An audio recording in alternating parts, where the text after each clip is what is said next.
Part 1. The Lethal Liqueur.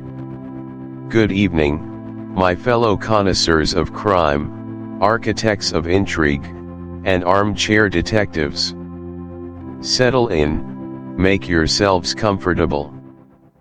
Perhaps pour a cup of strong tea, or something a little more potent, if the mood strikes you. Because today, we're not merely discussing a story, we're about to peel back the layers of a truly devious confection, a chilling slice of history from the golden age of detective fiction. We're delving deep into Anthony Berkeley's absolute masterpiece, a book that defies convention and twists the knife of expectation, The Poisoned Chocolates Case. Now, you know how it usually goes, don't you? In the cozy confines of a classic murder mystery, there's a victim, and there's a killer. The motive is clear, perhaps shrouded in secrecy for a time, but ultimately traceable to the deceased. The killers sought to end that specific life. They had their reasons, however twisted. The narrative arc, for all its twists and turns, generally aligns itself with this grim purpose. It's a macabre dance, but a predictable one in its ultimate intention. But what if, my friends, the universe, in its infinite, often cruel wisdom, decides to throw a wrench into that perfectly oiled machine? What if the opening gambit of our deadly chess game begins not with the intended target, but with a horrifying, utterly random, and deeply tragic death? What if the meticulously laid trap, designed for one specific individual, instead snags an entirely innocent soul, a mere bystander caught in the crossfire of someone else's malice? It's a question that gnaws at the edges of our understanding of justice, of fate, of moral culpability. And it's precisely where our story begins. Imagine, if you will, London. The year is 1929. The roaring 20s are drawing to a close, but the city still hums with a certain electric energy, a sophisticated veneer over underlying currents of ambition, rivalry, and hidden desires. We find ourselves in a rather exclusive private dining room, nestled within a fashionable Mayfair residence. The kind of place where the chandeliers gleam with a soft, expensive glow, reflecting off polished mahogany and fine silver. The air is thick with the scent of roasted game, expensive wine, and perhaps, the faint, lingering perfume of elegant ladies and distinguished gentlemen. A subtle symphony of polite chatter, the occasional tinkle of crystal, the soft rustle of silk, all contribute to an atmosphere of cultivated ease, a momentary respite from the world's harsher realities. Our host for this particular evening is Sir Eustace Pennefather. Now, Sir Eustace, well, he's the kind of man you'd find in the social columns, a figure of influence and impeccable standing. A successful industrialist, a man whose name carried weight in certain circles. He lived a life of apparent triumph, a carefully curated existence of privilege and power. He was, to put it mildly, a man who had made his mark. And, as we often find with such figures, a man who, despite his public persona, might just have a few skeletons rattling discreetly in his ancestral closets, or perhaps, a few less than charming enemies festering in the shadows of his success. Earlier that very day, a rather innocuous package had arrived at Sir Eustace's doorstep. A nondescript box of chocolates, the kind you might pick up from a respectable, if unexciting, confectioner. Nothing overtly suspicious about it. And inside, a small, elegant card, bearing only the rather vague and impersonal inscription, "With the compliments of the season." No sender's name, no grand declaration. Just a simple, almost dismissive, gesture. Sir Eustace, a man accustomed to receiving various tokens of esteem, or perhaps the occasional promotional gift, merely accepted it, filed it away in the back of his mind as another minor social nicety. He certainly didn't immediately suspect that this innocent-looking box contained the seeds of a profound tragedy. And so, we arrive at the evening's crescendo, the dessert course. The remnants of a sumptuous meal are being cleared, replaced by a fresh egg. Part 2, Intro and Narrator's Perspective. Hello, my dear fellow aficionados of the intricate, the enigmatic, and the deliciously dark corners of the human mind. Welcome back to our little sanctuary, where the only crimes committed are those found within the pages of a well-loved book, and the only danger is the risk of losing yourself completely in a labyrinth of clues and red herrings. Today, we're not just opening a book, we're stepping through a secret door, entering a hallowed space, and taking a seat at a table that has witnessed some of the most fascinating intellectual duels imaginable. We're venturing into a world conjured by the brilliant mind of Anthony Berkeley, and specifically, we're diving headfirst into the poisoned chocolates case. But before we plunge into the specifics of a fatal confection, I want to set the scene, to paint a picture of the unique circumstances that drew me, and hopefully will draw you, into this truly extraordinary literary experiment. Imagine, if you will, a club. Not just any club, mind you, but one steeped in tradition, in the quiet hum of intellect and the fragrant whisper of aged paper and pipe tobacco. A sanctuary nestled somewhere in the heart of London, away from the clamour of daily life, where a specific kind of passion is not just tolerated, but celebrated. This, my friends, is the setting for the crime circle. The crime circle. Even the name evokes a certain charm, doesn't it? It suggests both a gathering and a closed loop, a self-contained universe where the rules of logic reign supreme, and the currency is pure, unadulterated deduction. It's a place where gentlemen and ladies of a certain disposition, those with a keen eye for detail, a penchant for the perplexing, and an unshakable belief in the power of reason, convene to discuss, to dissect, and ultimately, to deconstruct the perfect crime.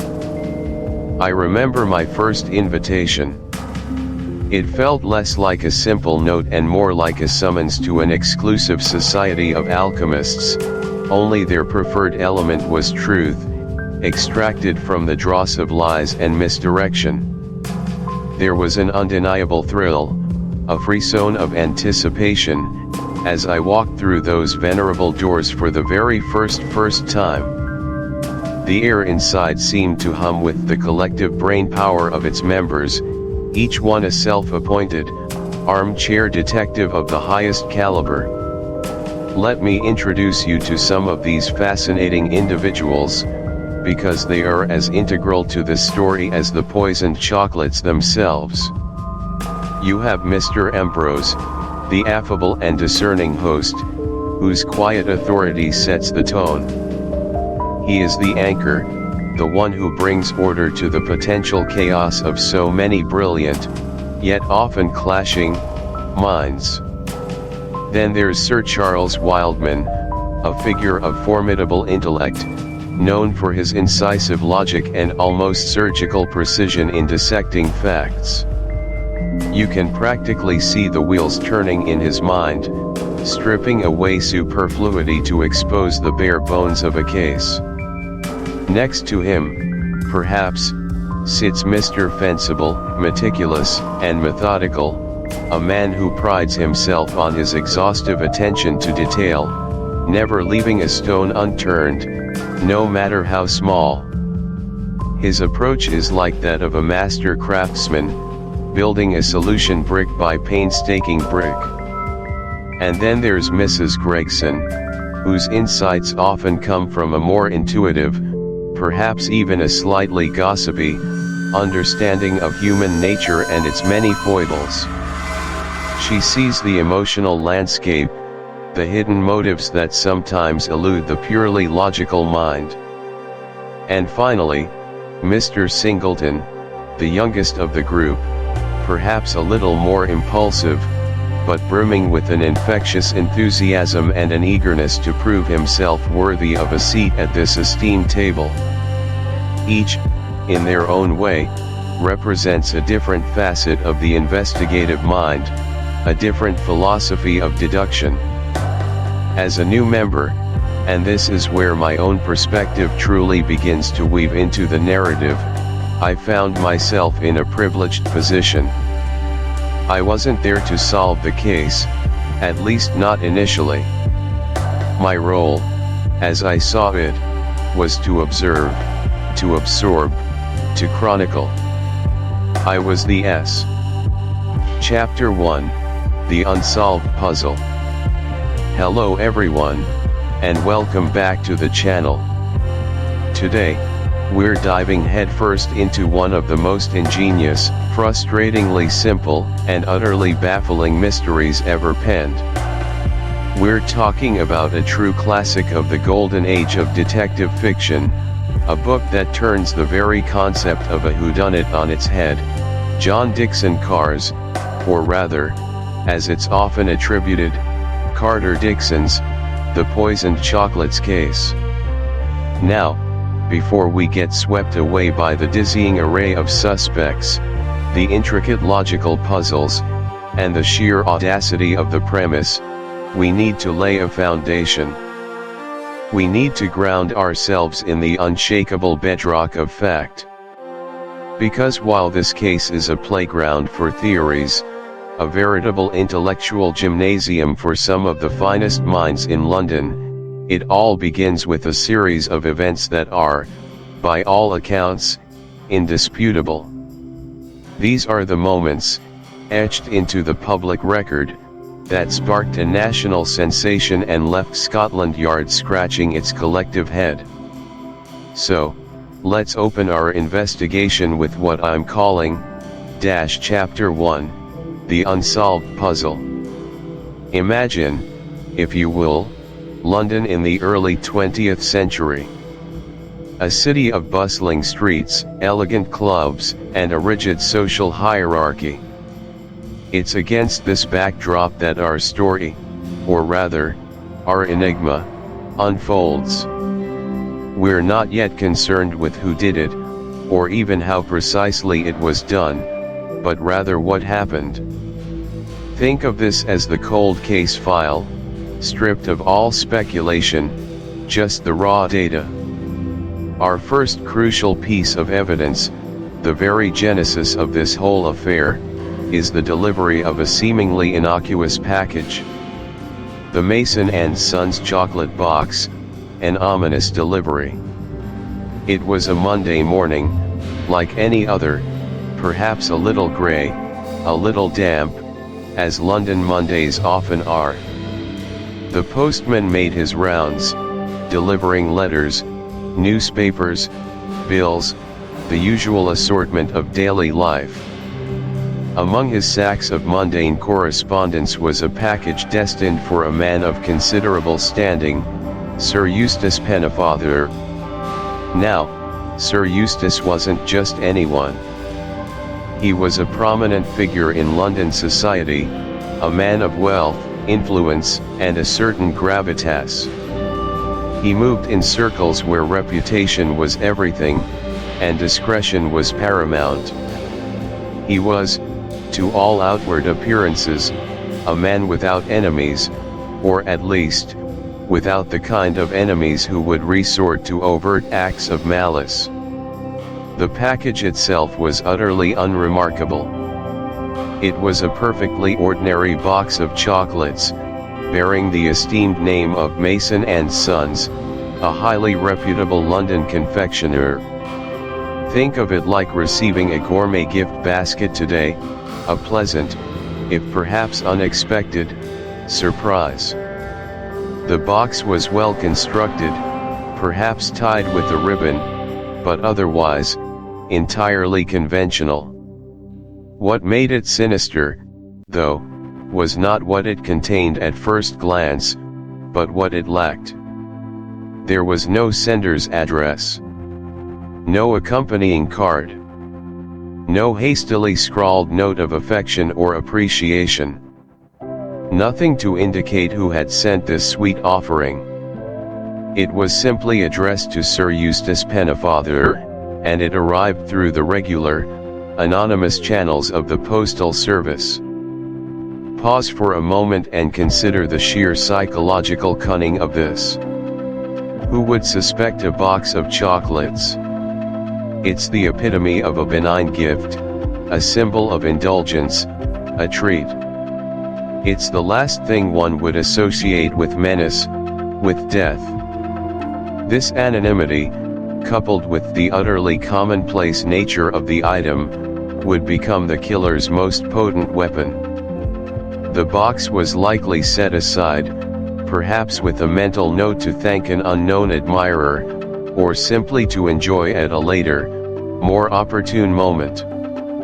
It sat there, innocent and deadly, a ticking bomb disguised as a sugary delight, waiting for its moment to strike.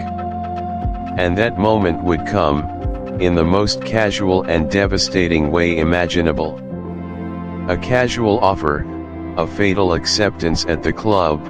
Days later, the scene shifts from the private residence of Sir Eustace to the hallowed, wood-panelled halls of a private members' club in London. Let's call it the Murmuring Club, for its atmosphere of hushed conversations. Chapter 2, The Psychological Profile. All right, settle in everyone. Welcome back to the channel. If you're just joining us, in Chapter 1, we set the stage for one of the most ingenious, perplexing, and frankly, fiendish murder mysteries ever penned, Agatha Christie's The Poisoned Chocolates case. We laid out the initial crime, a box of seemingly innocent chocolates, a dinner party, and a swift, deadly end. But before we dive headfirst into the labyrinthine investigation, before we start dissecting clues and motives, we need to do something crucial.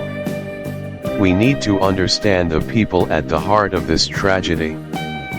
Because, let's be honest, murder isn't just about a body and a weapon. It's about human nature. It's about passion, revenge, greed, and sometimes, a chilling, indifferent cruelty. So, in Chapter 2, The Psychological Profile, we're going to peel back the layers of our key players, the victim, the tragic innocent, and the chilling mind of a poisoner who gambled with human lives. Let's start with the man who found himself on the receiving end of a very unpleasant final dessert, Sir Eustace Pennefather. Now, if you were to compile a who's who of highly disliked gentlemen in 1920s London, Sir Eustace would undoubtedly be vying for the top spot. He wasn't just unpopular, he was a walking, talking repository of bad decisions, broken promises, and social missteps. The book paints him with such vivid, unflattering strokes that you almost feel a perverse sense of understanding for his killer, even if you don't condone the act. Sir Eustace was, to put it mildly, a cad. An arrogant, self-important, and rather boorish man whose charm, if he ever possessed any, had long since curdled into a greasy self-satisfaction. He was known for his love of the good life, which often translated into a complete disregard for others. We're talking about a man who racked up gambling debts with alarming regularity, then conveniently forgot about them. A man who wooed women with grand promises, only to abandon them once the thrill wore off, leaving a trail of jilted lovers and broken hearts in his wake. Imagine, if you will, the kind of person who enters a room and immediately makes everyone else feel slightly worse about themselves. That was Sir Eustace. His scandalous reputation wasn't just confined to the social pages, it seeped into his financial dealings too. He was involved in ventures that skirted the edges of legality, leaving business partners poorer and wiser, and certainly much angrier. He had a knack for insulting people, for belittling them, for generally making himself an unbearable presence. He was the kind of individual who just seemed to revel in making enemies. And in a society where reputation was everything, Sir Eustace was a walking, breathing scandal sheet. So, when we talk about a list of enemies for Sir Eustace, it wasn't just a short, manageable scroll. It was a veritable phone book of aggrieved individuals. Think about it. You have the heartbroken women, perhaps their protective brothers or fathers. You have the swindled businessmen, desperate to recoup their losses or simply exact revenge for their ruined reputations. You have the countless people he simply offended, insulted, or publicly humiliated, whose pride might have festered into a dangerous resentment. This is what makes the initial stages of the case so deliciously complex for the investigators. How do you find a needle in a haystack when the haystack is made entirely of needles? Every single person who knew Sir Eustace had a potential motive, a reason, big or small, to wish him ill. It's a masterclass in how a character can create his own demise, not through a single, grand act, but through a lifetime of small, infuriating transgressions.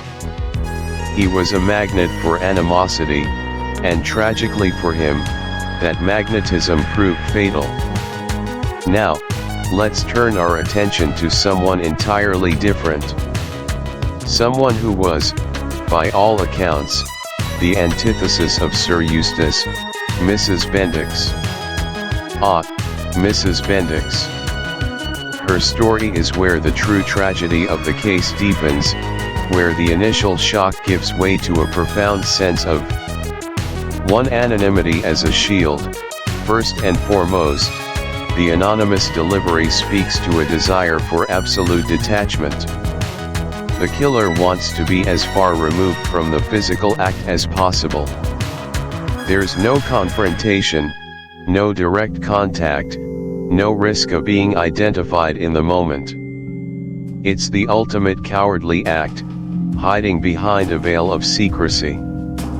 2. The element of game. Sending poisoned chocolates feels less like a direct attack and more like a twisted game. There's a sinister playfulness to it, a desire to create a sense of terror and uncertainty beyond just the act of killing. It's almost as if the poisoner is enjoying the suspense, the thought of their victim unwittingly consuming the deadly treat. It's psychological warfare before the physical demise. 3. Indifference to collateral damage. This is the most chilling aspect, epitomized by Mrs. Bendix's death. The poisoner knew there was a risk. They knew that a box of chocolates, especially at a dinner party, might be shared. And yet, they proceeded. This implies one of a few terrifying possibilities: sociopathic indifference. The poisoner simply doesn't care who else does. The target is Sir Eustace, and anyone else is merely an acceptable, regrettable, or perhaps even desirable casualty if it adds to the chaos and confusion. This suggests a profound lack of empathy, a truly dangerous mind. Calculated misdirection, perhaps the death of an innocent bystander was part of the plan. It could serve to throw investigators off the scent, to make the motive seem less clear-cut, or to sow even greater panic. It adds layers of complexity, muddying the waters and making it harder to pinpoint the true target and motive. Gross miscalculation, less likely, but possible. The poisoner genuinely believed Sir Eustace would eat all the chocolates himself. This would still be incredibly reckless but might imply slightly less malicious intent towards others. However, given the nature of poison, and the likely understanding of social etiquette, this feels like a weak explanation. The most disturbing interpretations feel more aligned with the crime. The fact that the poisoner used a method with such high potential for innocent casualties tells us a great deal. It suggests a mind that is either utterly ruthless, strategically manipulative, or perhaps even enjoys the broader impact of their crime beyond just the primary victim. This isn't just about revenge, it's about control, terror, and a chilling disregard for the sanctity of human life. It makes the perpetrator not just a killer, but a kind of psychological terrorist. Conclusion of Chapter 2. Music returns to thoughtful, slightly suspenseful. Narrator's tone becomes more summarizing and forward-looking. So, there you have it. A deep dive into the human elements that kickstart the poisoned chocolates case. We have Sir Eustace Pennefather, a man whose vast catalogue of enemies made him an open target, almost begging for retribution. We have Mrs. Bendix, the tragic innocent, whose death underscores the chilling indifference of the killer. And we have the elusive poisoner, whose choice of weapon and method reveals a mind capable of cold calculation, anonymity, and a profound disregard for collateral damage. These psychological profiles aren't just character sketches, they are vital pieces of the puzzle. They set the stage for the true challenge of the investigation. How do you find a killer when almost everyone has a motive, and the method itself is designed to obscure and confuse? The psychological landscape of this case is as intricate and dangerous as any physical trap. In our next chapter, we'll finally step into the shoes of the investigators, the brilliant minds of the Mayfair Club, as they begin to untangle this deadly web.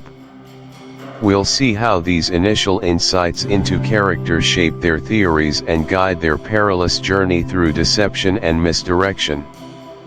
So make sure you're subscribed, hit that notification bell, and join me next time as we dive deeper into the poisoned chocolates case. Until then, stay curious, and maybe double check who sent you that next box of chocolates. You never know. Chapter 3, Sheringham's Deduction. Hello, my dear armchair detectives, and welcome back to our deep dive into the labyrinthine mind of Anthony Berkeley. If you're just joining us, we're unraveling the exquisite complexities of the poisoned chocolates case, a novel that's less about who did it, and more about how we figure it out. Last time, we set the stage. Sir Eustace Pennefather, a man of impeccable taste, unexpectedly dropping dead after nibbling on a seemingly innocent chocolate. The stage is set, the poison is confirmed, and a unique detective council has convened. Now, as we push into Chapter 3, Sheringham's Deduction, we're going to zero in on one particular voice from that council, a voice that, shall we say, isn't shy about making itself heard. We're talking about Roger Sheringham, a character many of you might recognize from other Berkeley novels. Sheringham is a novelist himself, an amateur detective with a flair for the dramatic, a sharp mind, and a confidence that borders on, well, let's just say it's palpable. Today, his focus is laser sharp, the physical evidence. He's not interested in the grand philosophical debates just yet. He wants to touch, to see, to analyze what's right in front of him. So, let's begin our journey by looking at the very first pieces of the puzzle that caught Sheringham's eye, the wrapping paper and the infamous typewritten note. Imagine yourself there, in that smoky room, the various bits of evidence laid out on a table. The clues, wrapping paper and typewritten note. First, the wrapping paper. It's a standard, brown paper, common enough that it tells you nothing about the sender's social standing or their preferred stationery supplier. But what does stand out, and immediately piques Sheringham's interest, is the address, typed. Not handwritten. Now, in the 1920s, a typed address on a personal gift, especially chocolates, wasn't unheard of, but it certainly wasn't the norm. It immediately flags itself as an attempt at anonymity, a deliberate effort to obscure the sender's handwriting. The address itself is specific, Mr. Graham, not Sir Graham. This detail, subtle as it might seem, is a whisper in the ear of the astute detective. To refer to Sir Graham Pennefather merely as Mr. Graham implies one of two things: either the sender was genuinely unaware of his title, which seems unlikely for someone sending him a gift, presumably someone who knew him, or it was a deliberate omission, perhaps a slight, a coded message of disrespect. It's a small detail, but Sheringham latches onto it. And then, of course, the postmark, a London postmark, with a specific date and time, confirming its origin within the bustling metropolis. Next, we turn our attention to the typewritten note itself. It's a short, almost innocuous message, a small appreciation from a sincere admirer. Harmless, right? A thank you, a little gesture of goodwill. But as we know, in this case, a seemingly small appreciation carried a deadly secret. Again, the note is typed, echoing the address. And this is where Sheringham's attention to detail really shines. He doesn't just see typed, he sees how it's typed. He discerns subtle imperfections, quirks in the lettering, perhaps a slightly misaligned E, a faint O, a worn T. Berkeley himself, through the narration, describes the typewriter as battered, very ancient-looking machine, and Sheringham mentally registers these telltale signs. This isn't a state-of-the-art office typewriter, it's an old, perhaps neglected machine, possibly even deliberately acquired for this purpose. The paper the note is written on is also different from the wrapping paper, further suggesting a calculated effort to avoid traceability.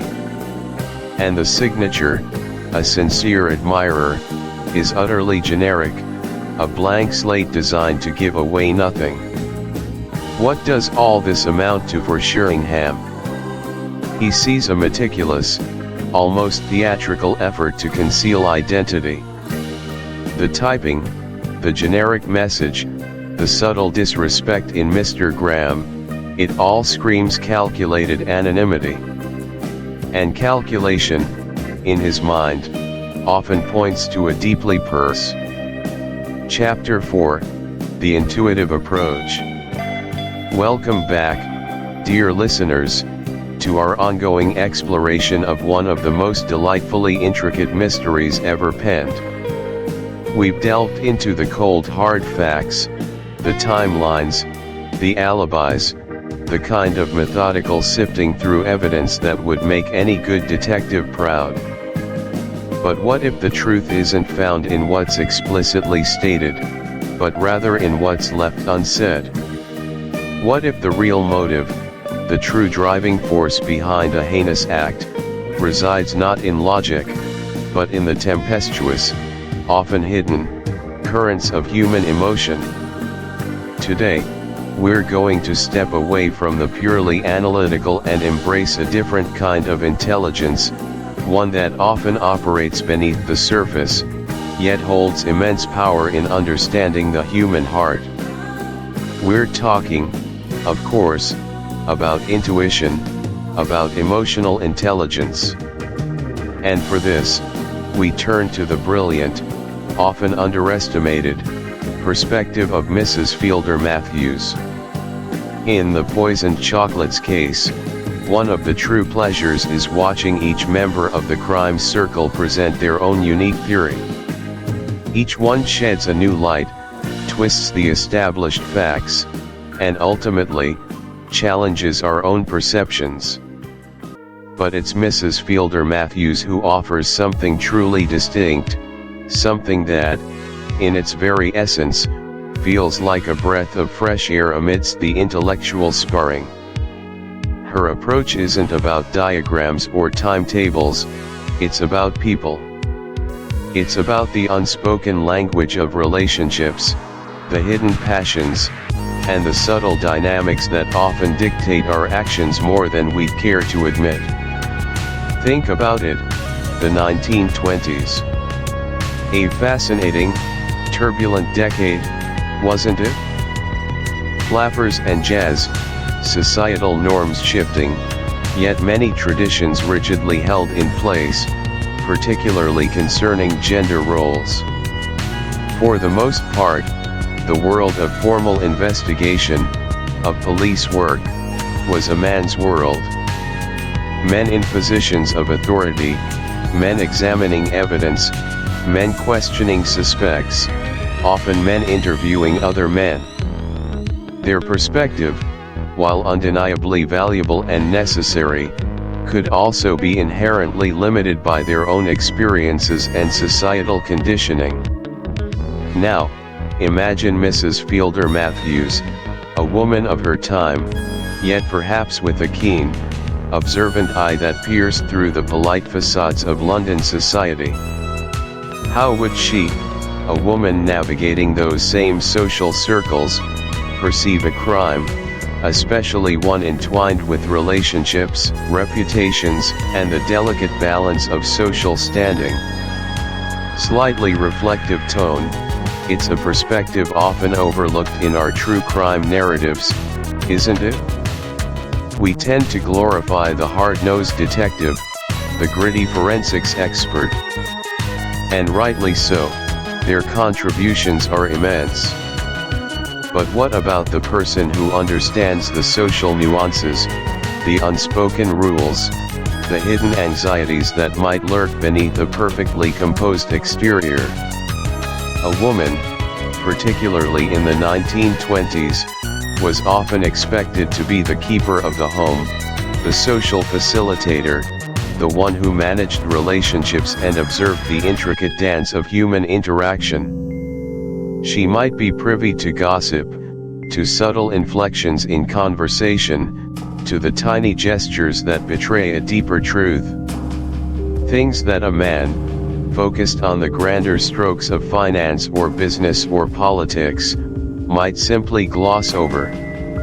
Mrs. Fielder Matthews, I believe, inherently understood that people are complex creatures, driven by more than just rational self-interest. They're motivated by love, by hate, by jealousy, by pride, by a sense of injustice, by a desperate longing for something they can't have. And in the tightly buttoned-up society of the 1920s, these powerful emotions were often forced underground, simmering just beneath a veneer of polite indifference or jovial camaraderie. This is precisely where she argues the police, with all their admirable methodology, fell short. They were looking for the obvious, for the logical cause and effect. They were examining alibis and trying to trace the path of the poisoned chocolates.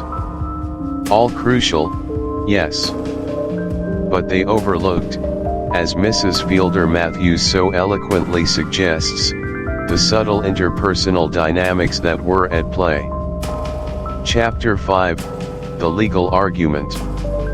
Okay, my friends, settle in. Grab your preferred beverage, because if the previous chapters were about peeling back the initial layers of a truly bizarre crime, then this one, Chapter 5, is where we roll up our sleeves and step directly into the metaphorical courtroom.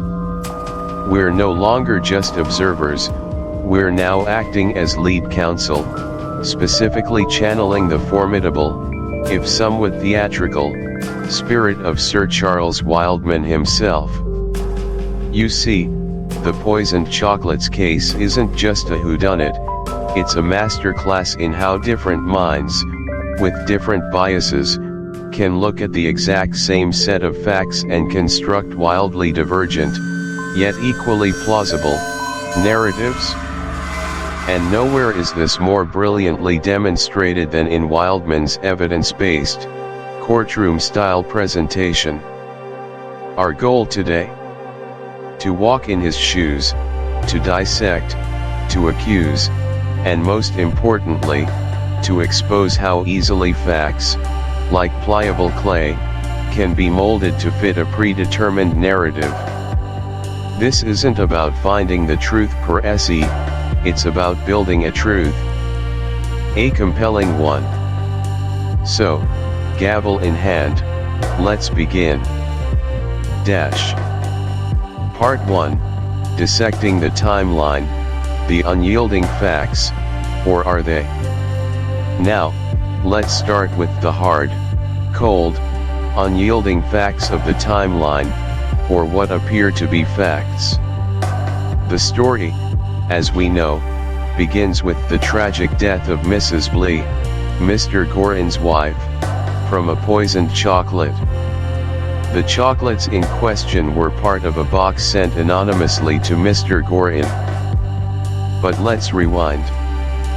Way before Mrs. Blee took that fatal bite. The journey of these chocolates is crucial, and it's full of twists and turns that, under scrutiny, start to fray at the edges. Exhibit A, the initial purchase. Our story truly begins with one S.R. Dacres, a theater manager. Dacres, a man of routine, purchased a box of creamery chocolates from his usual confectioner, a shop on Piccadilly, let's say Sweet Delights. The date? Let's fix it for the sake of argument, though the book plays with ambiguity, as October 10th. He bought them, a seemingly innocent transaction. He took them back to his theater office. Simple enough, right? A man buys sweets. Exhibit B, the interruption, and the seeds of doubt. Dacres, as he himself testified, intended to give these chocolates to a young actress. A gesture of goodwill. But he claims he never got around to it. The box, according to Dacres, sat on his desk, unopened, for several days. Now, here's where we need to apply our legal magnifying glass. An unopened box. He's very specific about that. For several days. Think about it. A box of tempting chocolates, sitting innocently. Exhibit C, the disappearance and the peculiar reappearance. Dacres then claims the box vanished from his office. Poof. Gone. A few days later, he finds it again, in a rather peculiar spot, tucked away behind some books on a shelf, not where he remembered leaving it. Suspicious? Absolutely. But Dacres, bless his simple heart, just assumed he'd mislaid it, or perhaps a cleaner had tidied up. He then, with baffling casualness, gave the now opened and reselled box to the actress. Wait. Open and reselled? Yes. He noticed it. He even mentions being slightly put out by the tampering. But he still gives it to her. The actress, however, didn't want it. And so, Dacres, with another inexplicable lack of concern, mails the box, the same box, to Mr. Gorin. The date of this mailing to Gorin? Let's say October 17th. Exhibit D, Gorin's receipt and Mrs. Blee's demise. Gorin receives the box on October 18th. He doesn't open it immediately. It sits. Then, on October 20th, Mrs. Blee, feeling peckish, tries one. And tragically, dies. Now, let's pause. Look at this sequence. October 10th, Dacres buys chocolates. October 10th to 14th, approximate chocolates on Dacres' desk, unopened. October 14th to 16th, approximate chocolates vanish, reappear, and are found tampered with, opened, reselled. October 17th, Dacres mails the tampered box to Gorin. October 18th, Gorin receives it. October 20th, Mrs. Blee dies. This sequence of events, seemingly innocent on the surface, is a rich vein for manipulation. And that, ladies and gentlemen of the jury, that's you, brings us to our next point dash. Part 2, constructing a case against a specific adversary, the case against Fintry. Now, for the courtroom-style presentation, we need an accused. And who better to cast in the role of the shadowy manipulator than Mr. Gregory Fintry, Mr. Gorin's business partner. Fintry, a man often described as shrewd, ambitious, and perhaps a touch ruthless. Let's build a case against him, showing how the facts can be bent to our will. The motive, greed and opportunity. Fintry and Gorin were business partners, sharing a rather successful, yet complex, enterprise.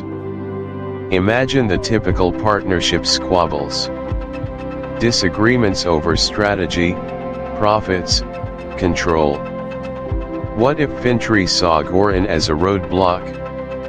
An obstacle to his ultimate control, or perhaps, a hefty insurance payout that would solve some undisclosed financial woes?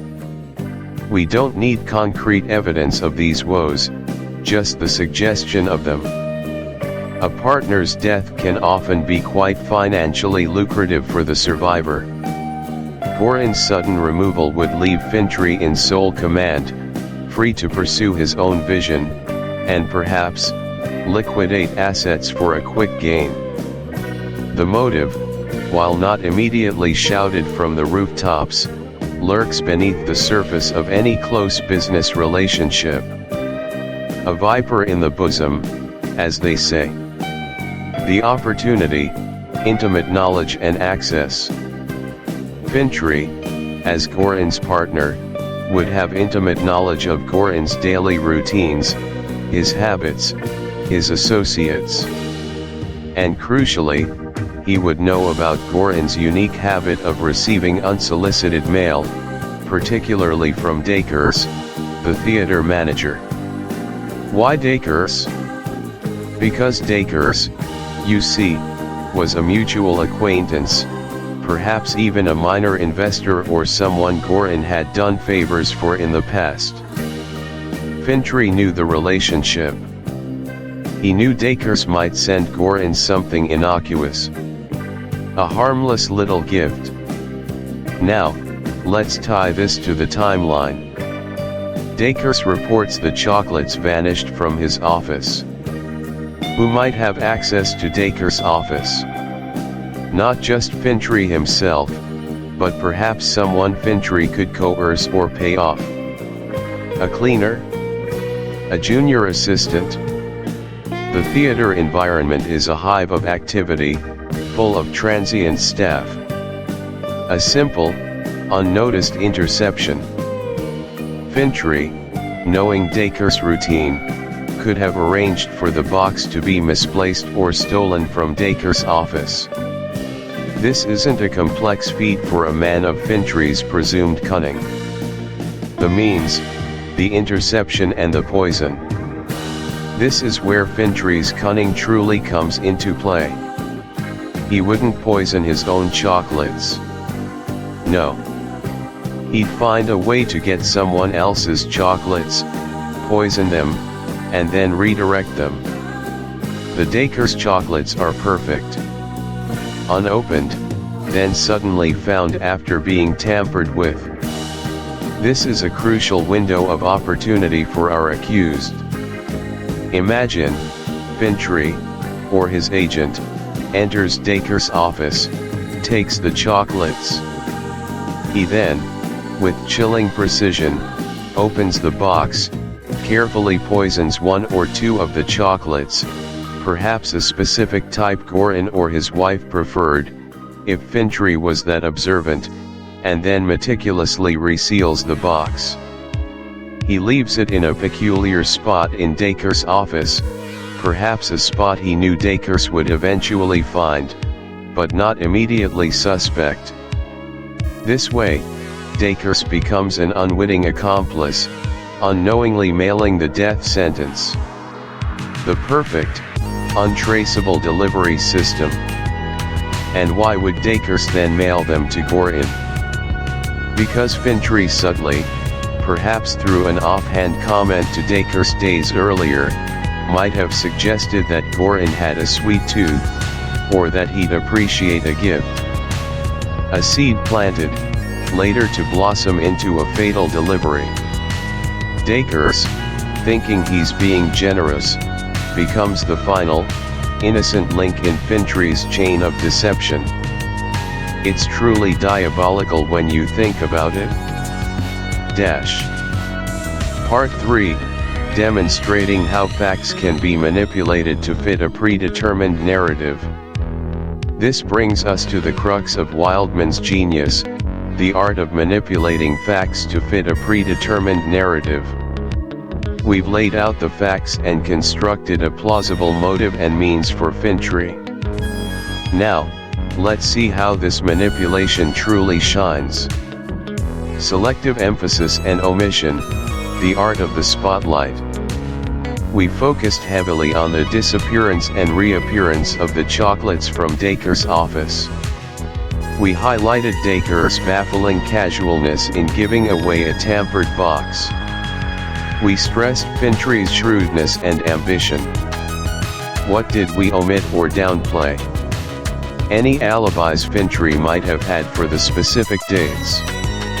Any other potential suspects, no matter how fleetingly mentioned in other theories. We don't care about those right now.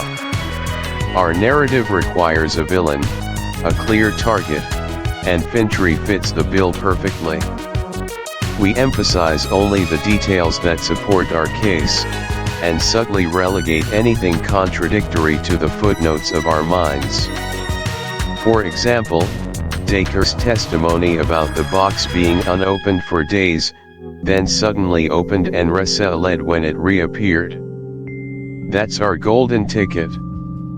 We don't focus on why Dacres was so nonchalant about the tampering. We just use his testimony as irrefutable proof of tampering, and then we link that tampering directly to Fintry's opportunity. We paint Dacres as a naive victim of Fintry's scheme, too oblivious to see the danger, a simple pawn in a much larger, darker game. Inference as fact, building a narrative bridge, stone by plausible stone. Consider the lack of direct evidence connecting Fintry to Dacre's office, or to the poison itself. We don't have a smoking gun. But Wildman doesn't need one, not yet. He builds bridges of inference, making each step seem like an undeniable progression. Fintry and Gorin had financial disagreements. This is an inference based on typical business partnerships, which we elevate to a strong motive for Fintry to remove Gorin. Fintry knew Gorin's habits, including his relationship with Dacres. Another inference, easily made, but used to establish Fintry's unique knowledge, and thus, unique opportunity.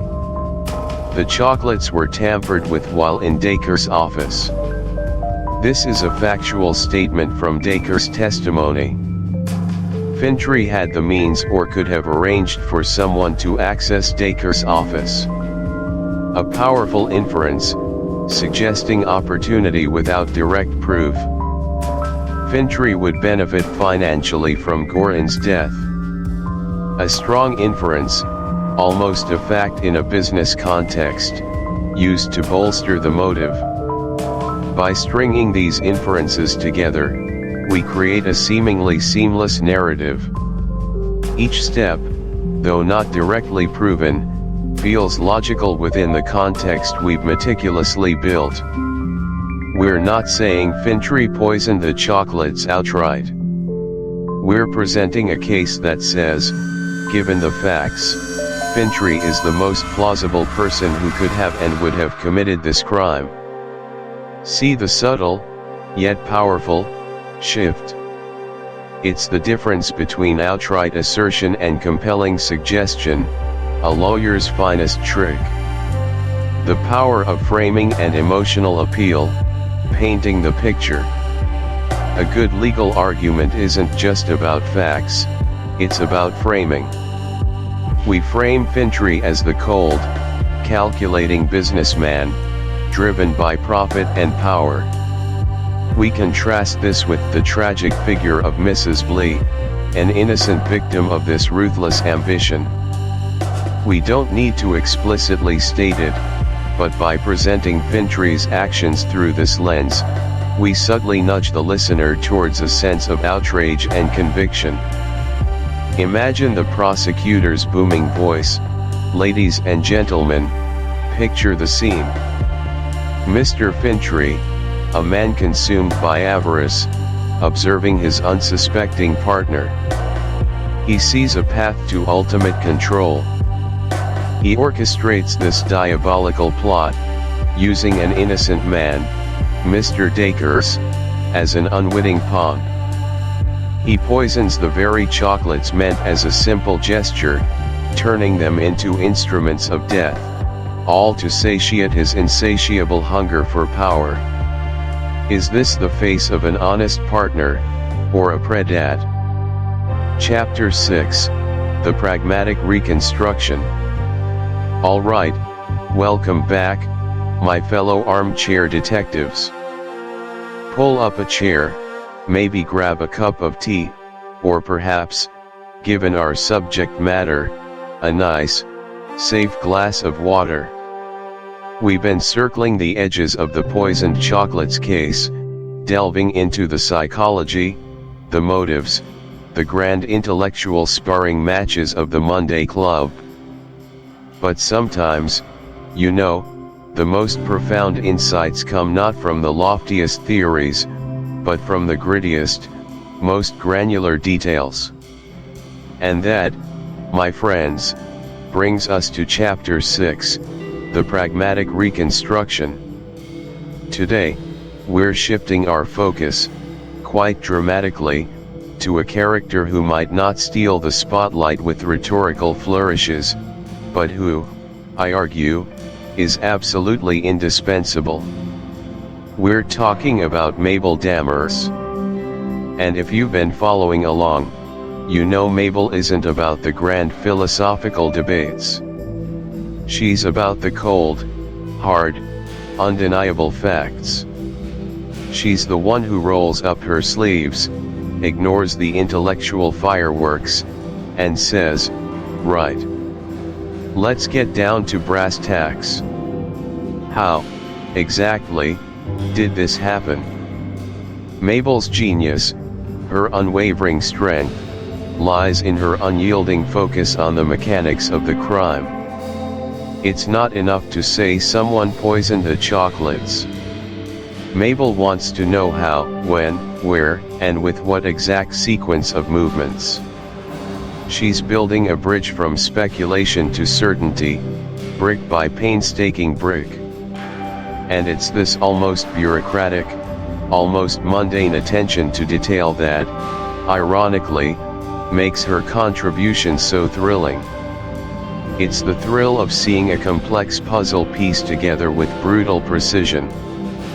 So, let's follow Mabel's lead, shall we? Let's put on our most sensible shoes and reconstruct the day that forever altered the lives of so many. The mundane made murderous. Reconstructing Sir Charles Wildman's day. Mabel Dammers doesn't start with grand theories about human nature.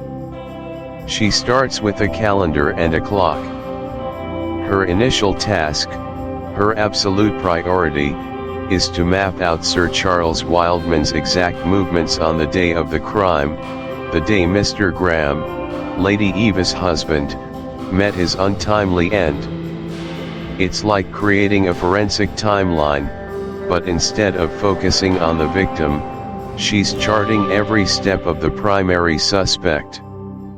Imagine her, perhaps with a pen and paper, maybe even a rudimentary diagram, tracing the path of a man who, to all outward appearances, was simply going about his day. Where was he at 9 a.m.? At 10? At lunch?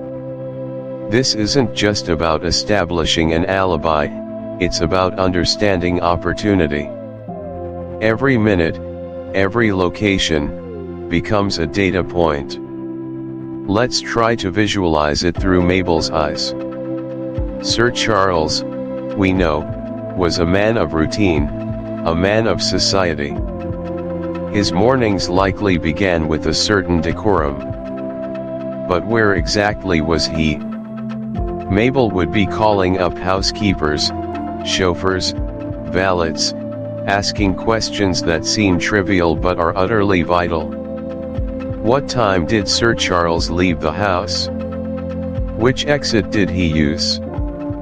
Who saw him? She'd be cross-referencing notes on his appointments, his social calls. The core of the crime, as you'll recall, hinges on the chocolate box. When did it arrive? When did Sir Charles take possession of it? What was his first interaction with the box of delicious chocolates? Mabel would trace his journey to the club. Not just he went to the club, but he left his residence at 11:15 a.m., took a cab, arrived at the club at 11:35 a.m. She'd confirm the taxi company, the driver if possible, the specific entrance he used. Every step is accounted for, every witness questioned for the smallest detail. Did he stop anywhere? Did he speak to anyone unusual? Was there any moment of unsupervised transit? Then comes the critical window, the arrival of the chocolates. The club porter would be interviewed, then re-interviewed. Who delivered them? What time exactly? To whom did they hand the box? Did Sir Charles retrieve them immediately? Or did they sit somewhere for a while? This is where the mundane becomes thrilling. The smallest lapse in observation, the most minor deviation from protocol, could be the crack through which the truth pours. Mabe. Chapter 7, The Cynic's Twist. All right, settle in. Grab your favorite beverage. We're about to dive into a twist that, honestly, threw me for a loop the first time I encountered it, and it still manages to snag my brain every time I revisit this glorious, diabolical case. We've spent the last 6 chapters, 6 glorious nights, dissecting motives, alibis, and the very plausible reasons why someone would want Sir Eustace Pedler dead. We've had our detectives, the earnest and the calculating, the philosophical and the pragmatic, all laying out their carefully constructed theories. And while their approaches differed, their underlying premise, their foundational bedrock, remained unshaken. Sir Eustace was the target. It's an assumption so deeply ingrained, so blindingly obvious, that to question it feels almost impolite. After all, the man was, by all accounts, a cad, a philanderer, a walking moral hazard. He had a trail of broken hearts and bruised egos behind him, like breadcrumbs leading directly to his untimely, poisoned demise. The chocolate was delivered to him. He ate it. He died. Case closed on the intended victim, right? But then, as if on cue, a new voice entered the fray. A voice that belonged to Mr. Bradley. Now, if you haven't had the pleasure of meeting Mr. Bradley before, let me introduce you. Imagine the kind of man who finds joy in pointing out the cracks in polished surfaces, the hidden stains on pristine linens. He's not overtly malicious, not a villain in the traditional sense, but he possesses a relentless, almost surgical cynicism. He's the person at the dinner party who, after everyone has lauded the exquisite meal, quietly asks, "Yes, but did anyone consider how many underpaid scullery maids suffered to produce such extravagance?" He doesn't offer easy answers, he offers uncomfortable truths. Or, at least, uncomfortable possibilities. Bradley isn't interested in sentiment, in grand passions, or in the neat narrative arcs that the other detectives so naturally gravitated towards. He's interested in the underlying mechanisms of human depravity, the quiet, efficient ugliness that often lurks beneath the surface of polite society. While the others were busy constructing intricate tapestries of jealousy and revenge, Bradley was meticulously examining the loom itself, searching for a loose thread, a faulty mechanism. And on his night, he didn't just find a loose thread, he yanked on it with such force that the entire tapestry began to unravel. He began, as all good contrarians do, by challenging the very thing everyone else had accepted without question, that Sir Eustace Pedler was the intended victim. "Gentlemen," Bradley began, his voice dry, almost devoid of emotion, "I've listened with considerable interest, and not a little amusement, to the various delightful fictions you've spun regarding the late Sir Eustace. It's truly a testament to the human imagination, and perhaps, our collective yearning for neat, theatrical endings, that you've all so readily agreed on the victim. A philandering knight, a poisoned chocolate, a scorned lover or husband, it's all so terribly convenient, isn't it?" He paused, letting his words hang in the air, a subtle challenge in his gaze. You could almost feel the collective unease in the room, the polite bewilderment. What on earth was he getting at? "But I must confess," he continued, a faint, almost imperceptible smile playing on his lips, "my mind, regrettably, does not gravitate towards such tidy arrangements. My mind, you see, is rather fond of disorder, of the overlooked, of the inconvenient truth that lurks behind the most glaringly obvious lie. And in this particular instance, the most glaringly obvious truth is that Sir Eustace was the intended target. His point was this: we, as human beings, and certainly as detectives, armchair or otherwise, are wired to find patterns, to connect the dots in the most straightforward manner possible.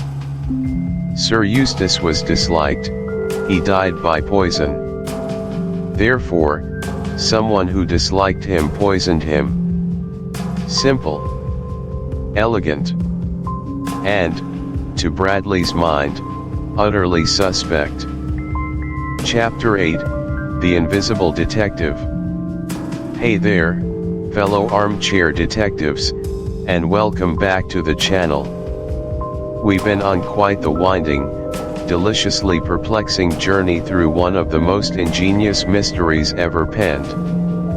And today, we're cracking open Chapter 8, The Invisible Detective, in our deep dive into Agatha Christie's The Poisoned Chocolates case. Now, if you've been with us, you know the score: a dazzling array of brilliant minds, each with their own unique style, has been grappling with the enigma of Sir Charles Penruddock's poisoned chocolates.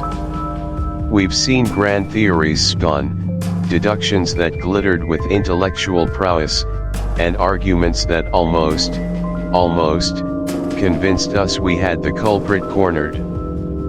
But despite all the intellectual fireworks, despite the dazzling displays of deductive reasoning from the likes of Sir Eustace Pedlar, the sharp but perhaps overly theatrical Mr. Ambrose Syme, and even our good friend, the ever so slightly exasperated Lomax, the case has remained stubbornly, infuriatingly, unsolved. It's been a frustrating tangle, hasn't it? Like trying to untangle a particularly stubborn knot in a ball of yarn, where every pull just seems to make it tighter. But here's the thing about the grand stage of a classic whodunit: sometimes, the most crucial revelations don't come from the star performers. They don't emerge from the spotlight-hogging detectives with their dramatic pronouncements or their intricate psychological profiles. No, sometimes, the real game changer comes from the quietest corner of the room, from the person you barely noticed was even there. And that, my friends, brings us directly to the unassuming, almost invisible figure of Mr. Selsdon Chitterwick.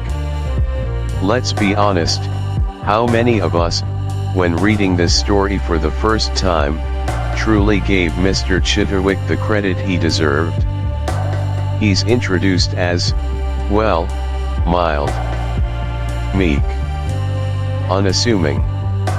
A man who seems perpetually on the verge of apologizing for his own existence. He's easily overlooked, almost a background character in the bustling theater of intellectual giants. The other members of the crime circle, with their booming voices and confident pronouncements, tend to talk over him, to dismiss his tentative suggestions, or perhaps, simply to forget he's even contributing. He's not a showman, he's not seeking glory or even much attention. He's just there. And in a world that often values bluster and charisma, it's easy to mistake quietness for a lack of substance, isn't it? We've all done it. We've all been in that meeting where the loudest voice dominates, while the quiet observer, who might actually have the clearest insight, stays silent, perhaps feeling their contribution wouldn't be valued. And yet, it's precisely this unassuming nature, this lack of ego, that makes Chitterwick the ultimate, dare I say, invisible detective. While others are busy constructing elaborate frameworks based on preconceived notions, while they're searching for the grand, dramatic motive or the intricately hidden clue, Chitterwick is simply observing. He's listening, not just to the words, but to the nuances, the almost imperceptible shifts. He's not trying to impose a theory, he's letting the facts speak to him, no matter how tiny or seemingly insignificant they might appear. He's the person who notices the slight scuff on the floor that everyone else attributes to a chair being moved, but he wonders, why that particular scuff? The beauty of Chitterwick lies in his intellectual humility.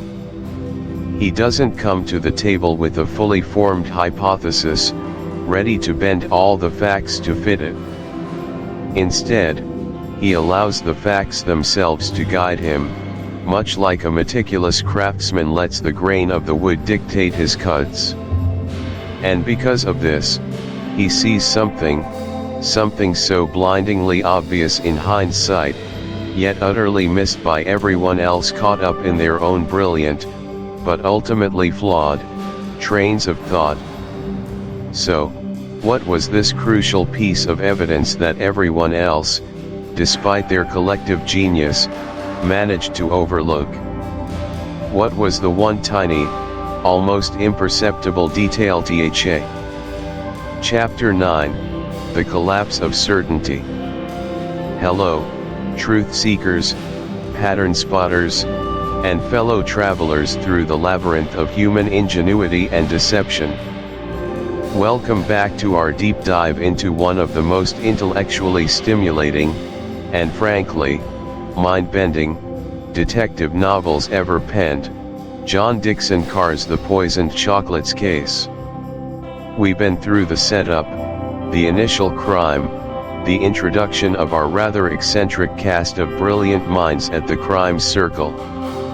We've seen the initial confusion, the tantalizing clues, the seemingly impenetrable mystery surrounding the demise of Mrs. Bethorn, all thanks to a seemingly innocuous box of chocolates meant for someone else. We've watched as the members of the crime circle, these amateur but exceptionally sharp detectives, absorbed every detail, every nuance, every contradictory statement. And now, we arrive at what I consider to be the absolute intellectual core of this book, a chapter that truly reshaped my understanding of truth itself. A chapter that, even now, gives me a delightful shiver of cognitive dissonance and makes me fundamentally re-evaluate how I approach information. This is, appropriately, Chapter 9, The Collapse of Certainty. Up until this point, in many detective stories, we're conditioned to believe there's one truth, one killer, one motive, one set of undeniable facts that, when correctly assembled, points to an unassailable conclusion. The detective, often a lone genius, sifts through the evidence, discards the red herrings, and presents the definitive answer. But what happens when you're presented with a case where the facts are so meticulously laid out, so seemingly unambiguous, that multiple, entirely different, yet equally plausible solutions can be constructed from them?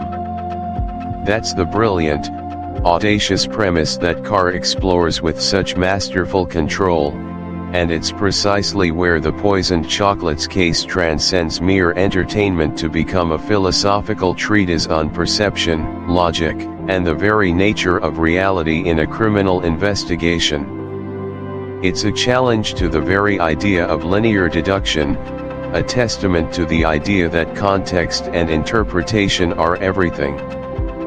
The crime circle, as you'll remember, isn't just a group of armchair detectives engaging in idle speculation.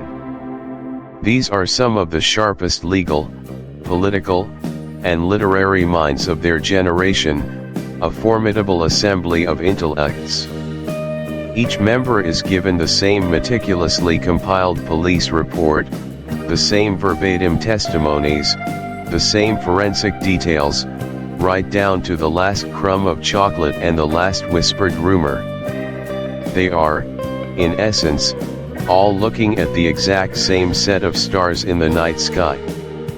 And yet, when they present their constellations, their interpretations of the patterns, they are wildly, fascinatingly, and almost impossibly divergent. Each one feels compelling. Each one feels right. Until the next one comes along. Let's line them up, shall we? Let's compare these 6 different solutions side by side, and truly feel the intellectual vertigo, the delightful destabilization that comes with understanding how fragile our grasp on truth can be. Prepare for your own certainties to wobble. Solution number 1, the devoted wife's despair, or the suicide theory. This theory, often the first port of call in cases involving sudden tragedy, is presented with sober logic. It suggests that Mrs. Bedhorn, perhaps suffering from an undiagnosed heart condition or nursing a deep, secret despair, intended to take her own life. The poisoned chocolates, initially meant for her husband, Sir Chatsworth, were merely a convenient, if tragically ironic, instrument. She knew they were poisoned, she chose to consume them, seeing an opportunity for a discreet exit, and the accidental consumption by her husband was an unforeseen, dreadful consequence of her own desperate act. Perhaps she didn't even mean for him to get sick, but rather hoped her suicide would be perceived as a murder, sparing her family the shame of self-inflicted death. From a certain angle, it fits beautifully. We know she had.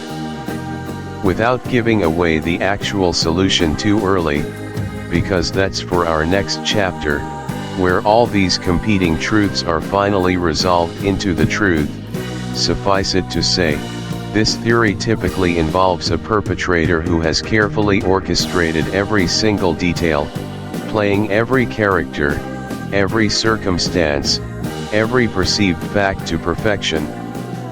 It's the solution that turns everything you thought you knew on its head, revealing a layer of deception so profound, so intricately woven, it makes the previous 5 theories seem almost amateurish in their simplicity. It's the reveal that makes you slap your forehead and exclaim, "Of course!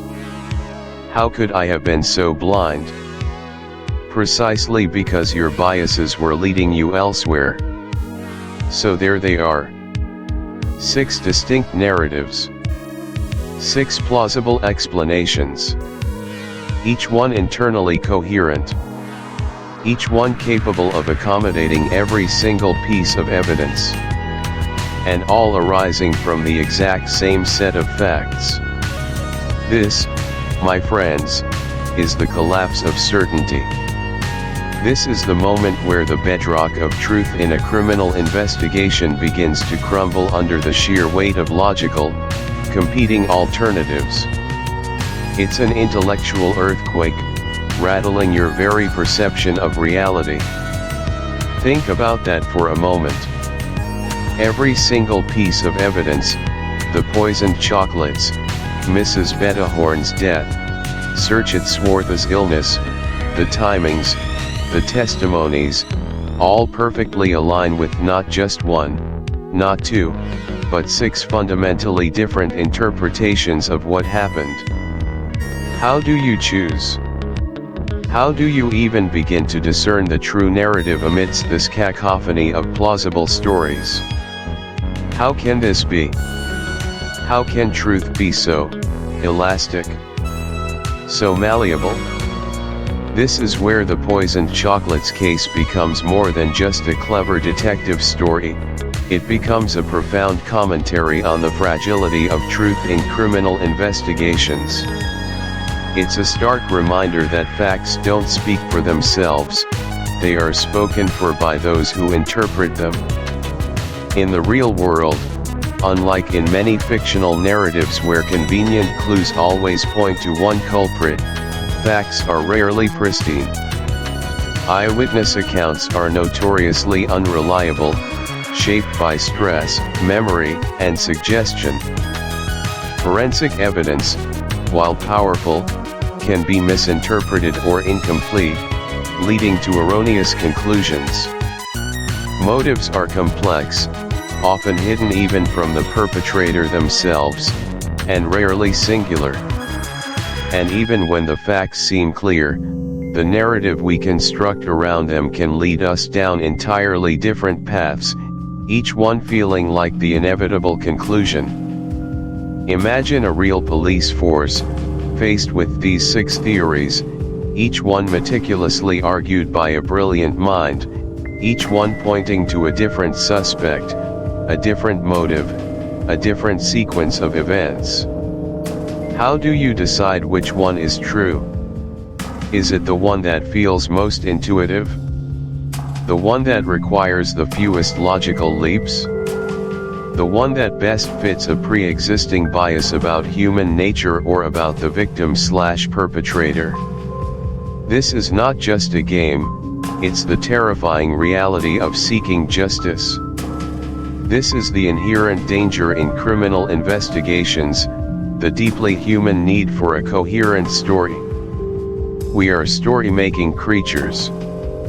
We crave narrative.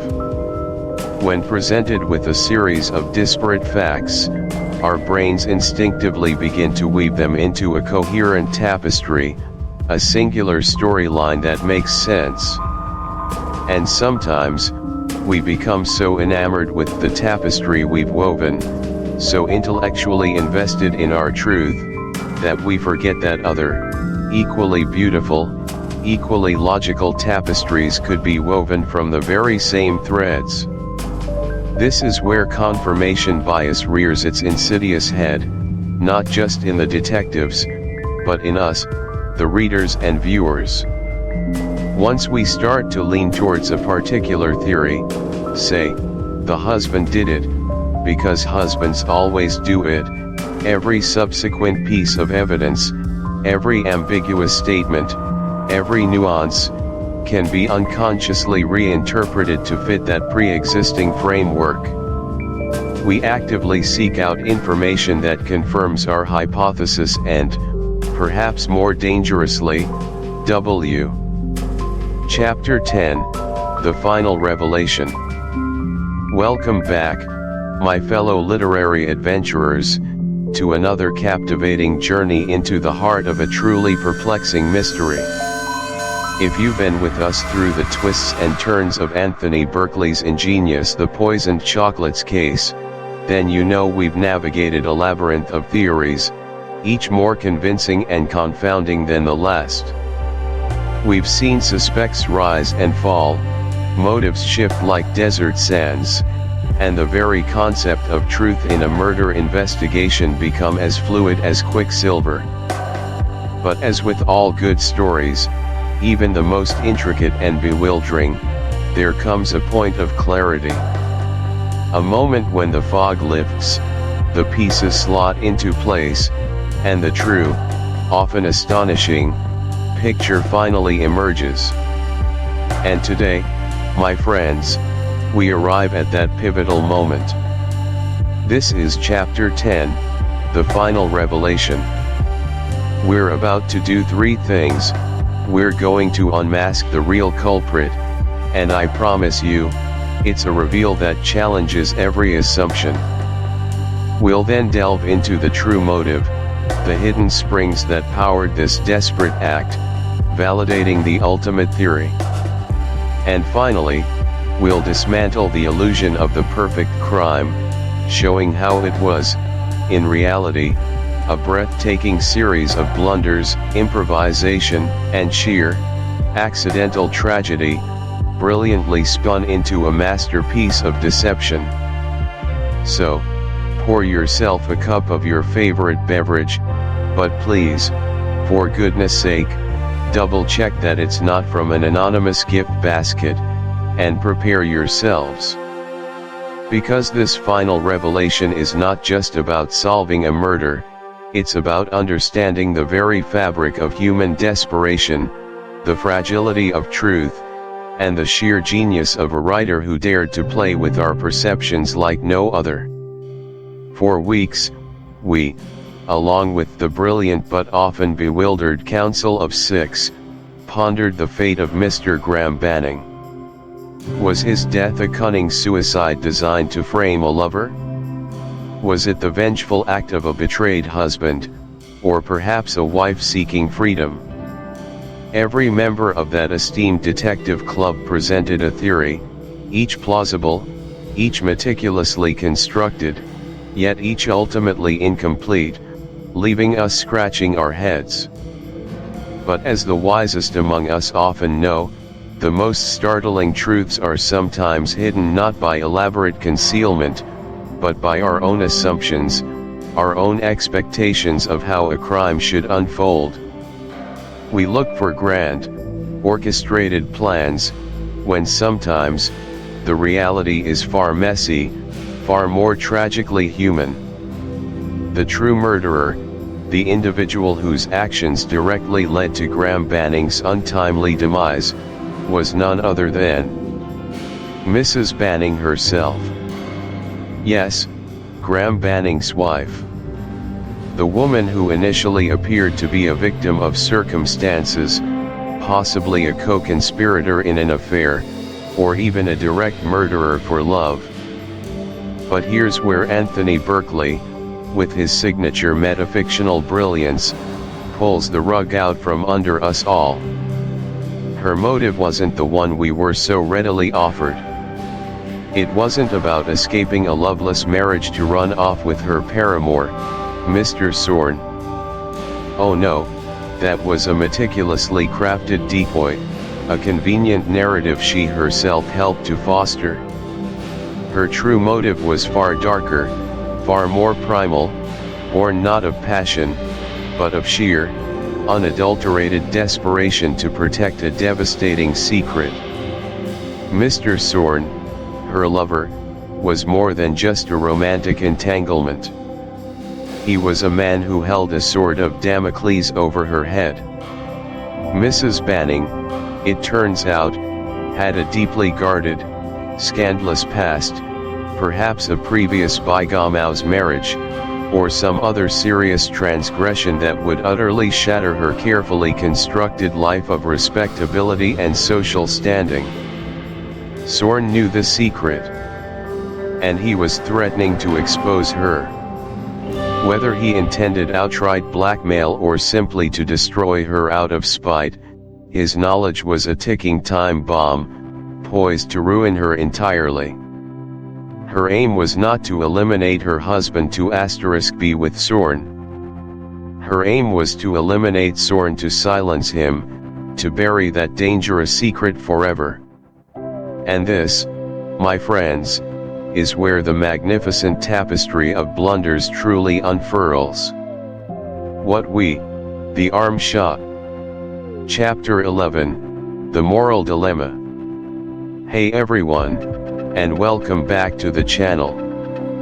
You're with me, and we're diving headfirst, or maybe just a little cautiously, into what might be the most fascinating and ethically naughty part of our journey through Anthony Berkeley's absolute masterclass, The Poisoned Chocolates Case. We've uncovered the truth, haven't we? We've seen the puzzle pieces click into place, the motive, the method, the sheer audacious brilliance of it all. We know who did it, and perhaps more importantly, how it was done in such a perplexing, almost theatrical manner. But here's the thing about truth, especially in a story like this: once you have it, what do you do with it? It's rarely as simple as just shouting it from the rooftops or handing it over to the authorities with a neat bow on top. And that, my friends, is exactly where we find ourselves today, staring down the barrel of Chapter 11, The Moral Dilemma. This isn't about solving a murder anymore, it's about solving a conscience. It's about the group's agonizing decision on what to do with this potent, dangerous, and deeply unsettling truth. It's where the intellectual game stops being purely intellectual and starts to weigh heavily on the very souls of our crime circle members. And, frankly, on ours too, as we read along and try to grapple with the implications. So, let's set the scene. Imagine you're in that room with them, the smoke still hanging heavy in the air, the revelation still echoing in your mind. The who has been identified. The complex, almost accidental nature of the actual deaths has been laid bare. It's not a clear-cut villain, not a straightforward act of malice. It's complicated. And because it's complicated, the path forward is anything but obvious. The great debate, police or secrecy. The moment the solution is presented, a palpable tension descends upon the crime circle. It's no longer a game of wits, but a profound moral reckoning. You can practically hear the collective intake of breath, the quiet shuffling of chairs, as each member grapples with the weight of what they now know. And immediately, the room splinters. You have those, like perhaps the commissioner, Mr. Tarrant, whose instincts scream law and order. A crime has been committed. There are legal protocols. There's a system in place. The truth, once known, must be delivered to the proper channels. Gentlemen, I imagine Tarrant saying, perhaps with a slight stiffening of his posture, we have uncovered the facts. It is our duty, as citizens, to present this information to the police. Justice must be served. On the surface, this seems like the only logical, indeed the only responsible, course of action. 2 people are dead, albeit under extremely convoluted circumstances. Someone is responsible. The law demands accountability. It's the clean, straightforward answer, isn't it? The one that allows society to function, that reaffirms our belief in a structured world where actions have consequences, and wrongs are righted by the established authorities. But then, you have the other side, and this is where it gets truly fascinating. Think about Mr. Paget, the barrister. He understands the law better than anyone in the room, perhaps because he understands it so intimately. He also understands its limitations, its rigidities, and sometimes, its blind spots. He might be the first to raise a brow, to point out the sheer complexity of this particular case if it were ever brought to trial. The motivations, the accidental nature of the second death, the very difficulty of proving intent beyond a shadow of a doubt given the unusual modus operandi, these are the kinds of details that can tie a courtroom in knots. Then there's Horn, the novelist, always looking for the deeper narrative, the human element beyond the mere facts. He might ponder the damage, the scandal, the absolute circus this would create if it went public. He might wonder if the spirit of justice could be served in a way that doesn't involve dragging everyone through the public mud, especially when the perpetrator's own life is all read. To the justice already served, the perpetrator, in their own way, has already faced profound consequences. Their life is irrevocably altered, shadowed by their actions and their circumstances. Is further legal punishment truly necessary, or would it be redundant, even cruel, given the full picture?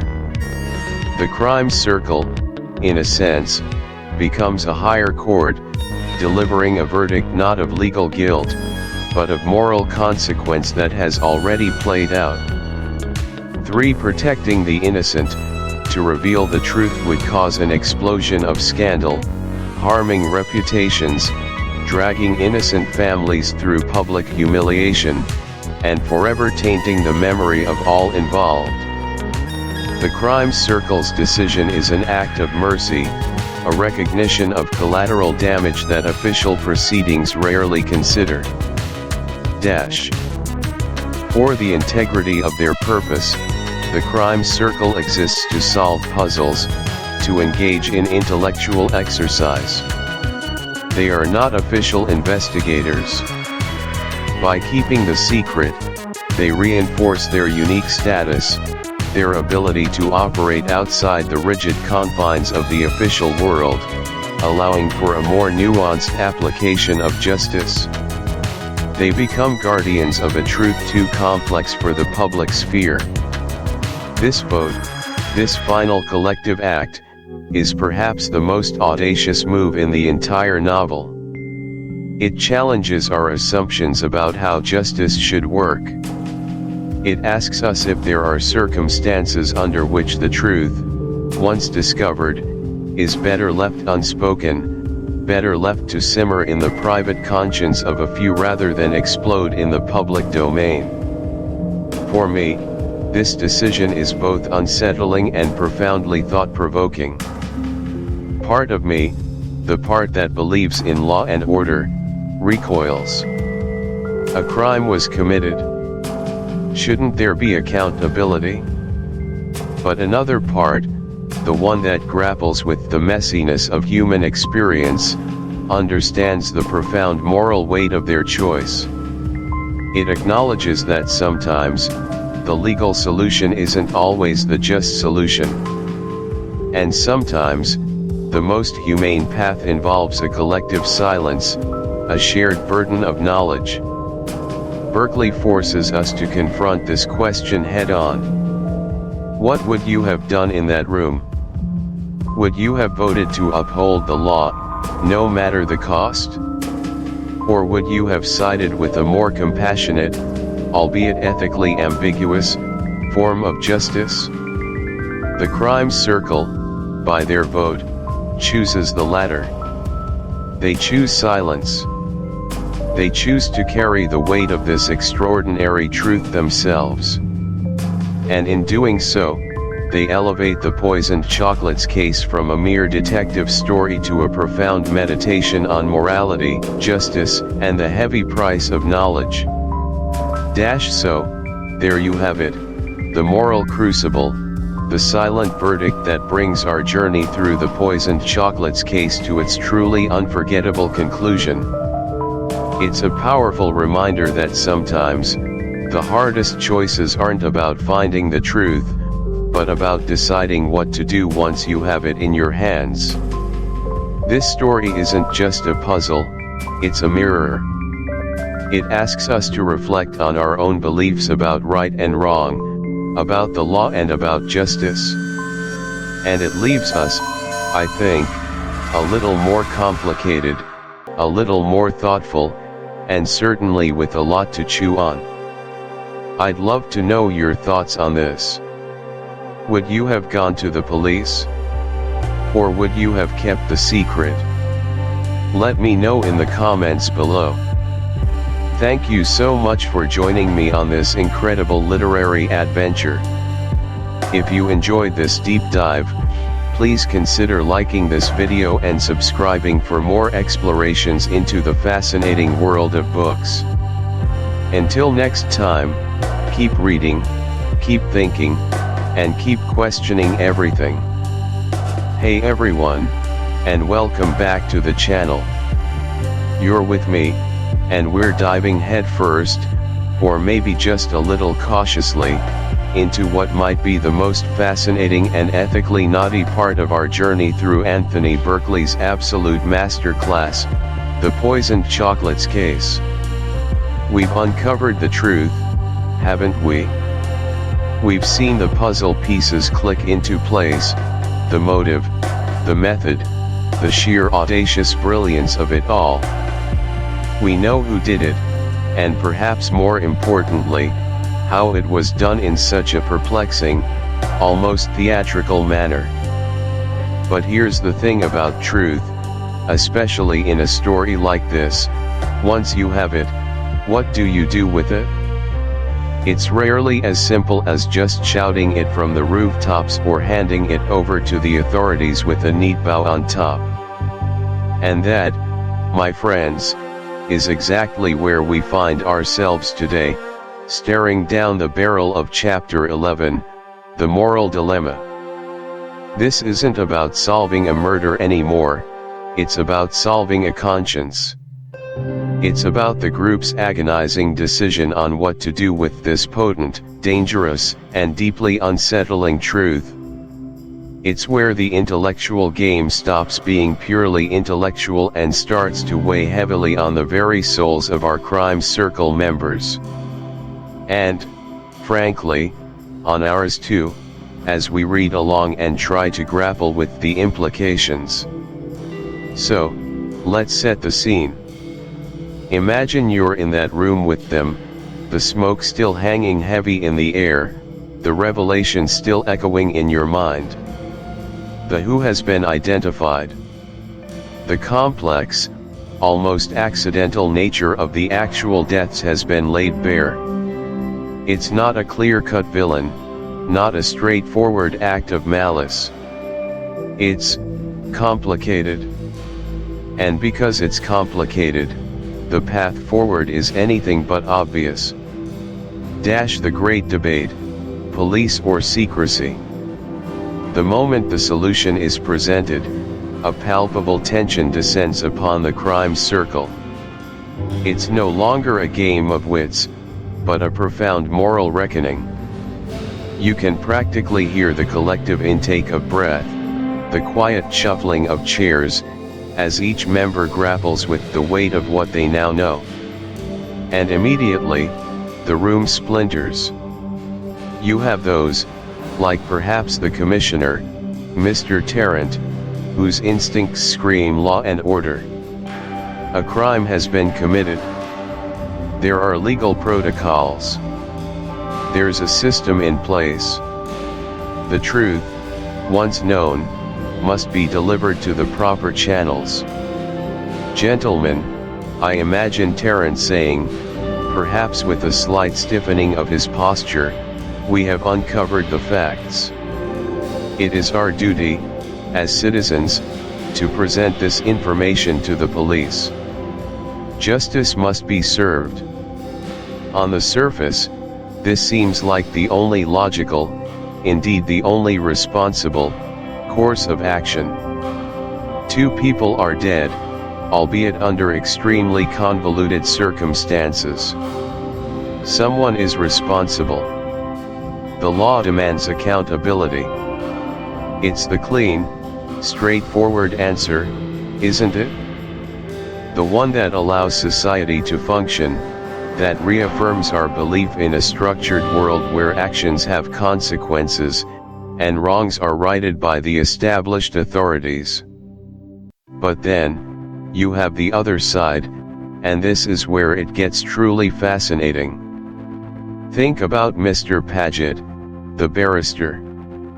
He understands the law better than anyone in the room, perhaps because he understands it so intimately.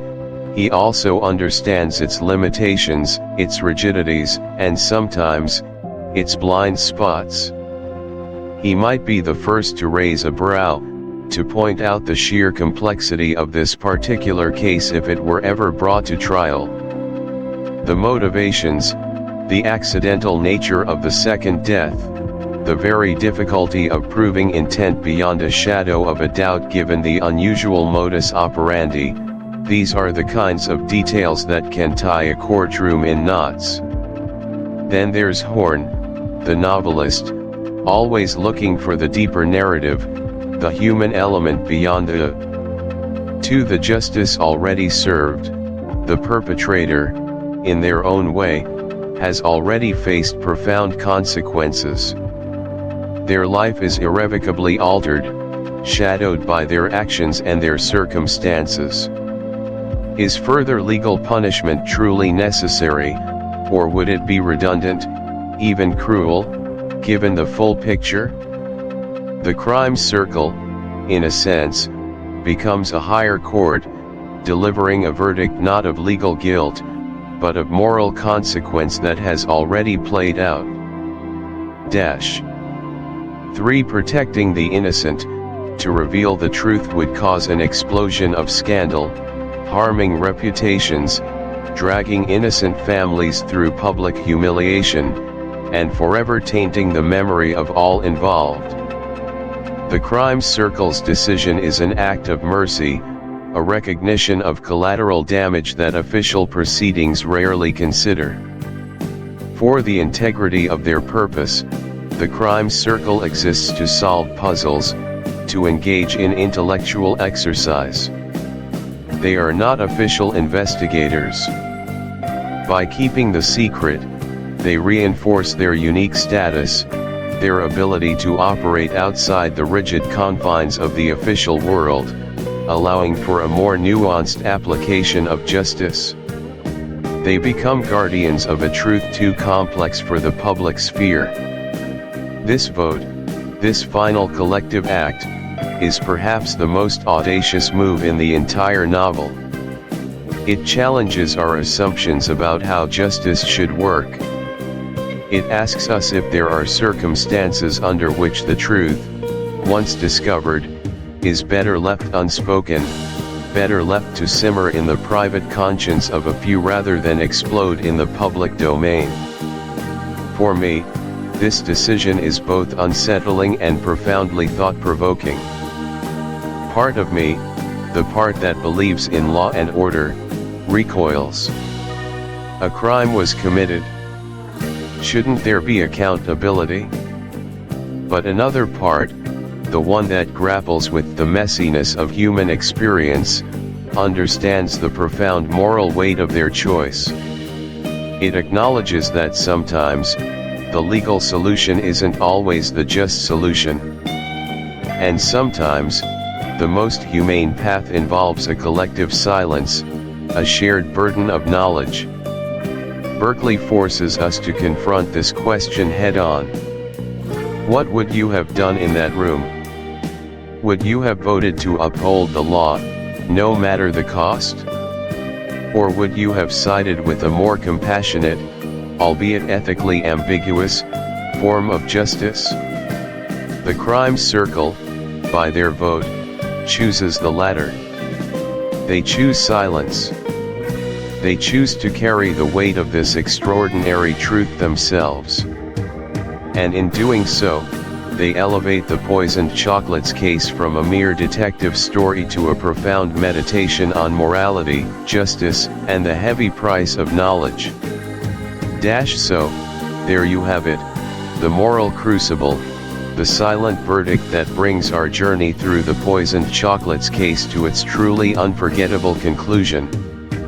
It's a powerful reminder that sometimes, the hardest choices aren't about finding the truth, but about deciding what to do once you have it in your hands.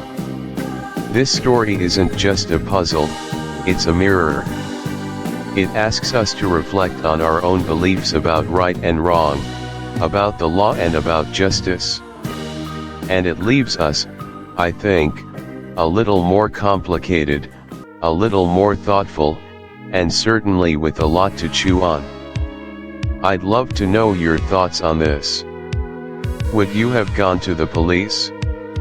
Or would you have kept the secret? Let me know in the comments below. Thank you so much for joining me on this incredible literary adventure. If you enjoyed this deep dive, please consider liking this video and subscribing for more explorations into the fascinating world of books. Until next time, keep reading, keep thinking, and keep questioning everything. Chapter 12, The Epilogue. Hello, true crime aficionados, literary detectives, and fellow explorers of the human psyche.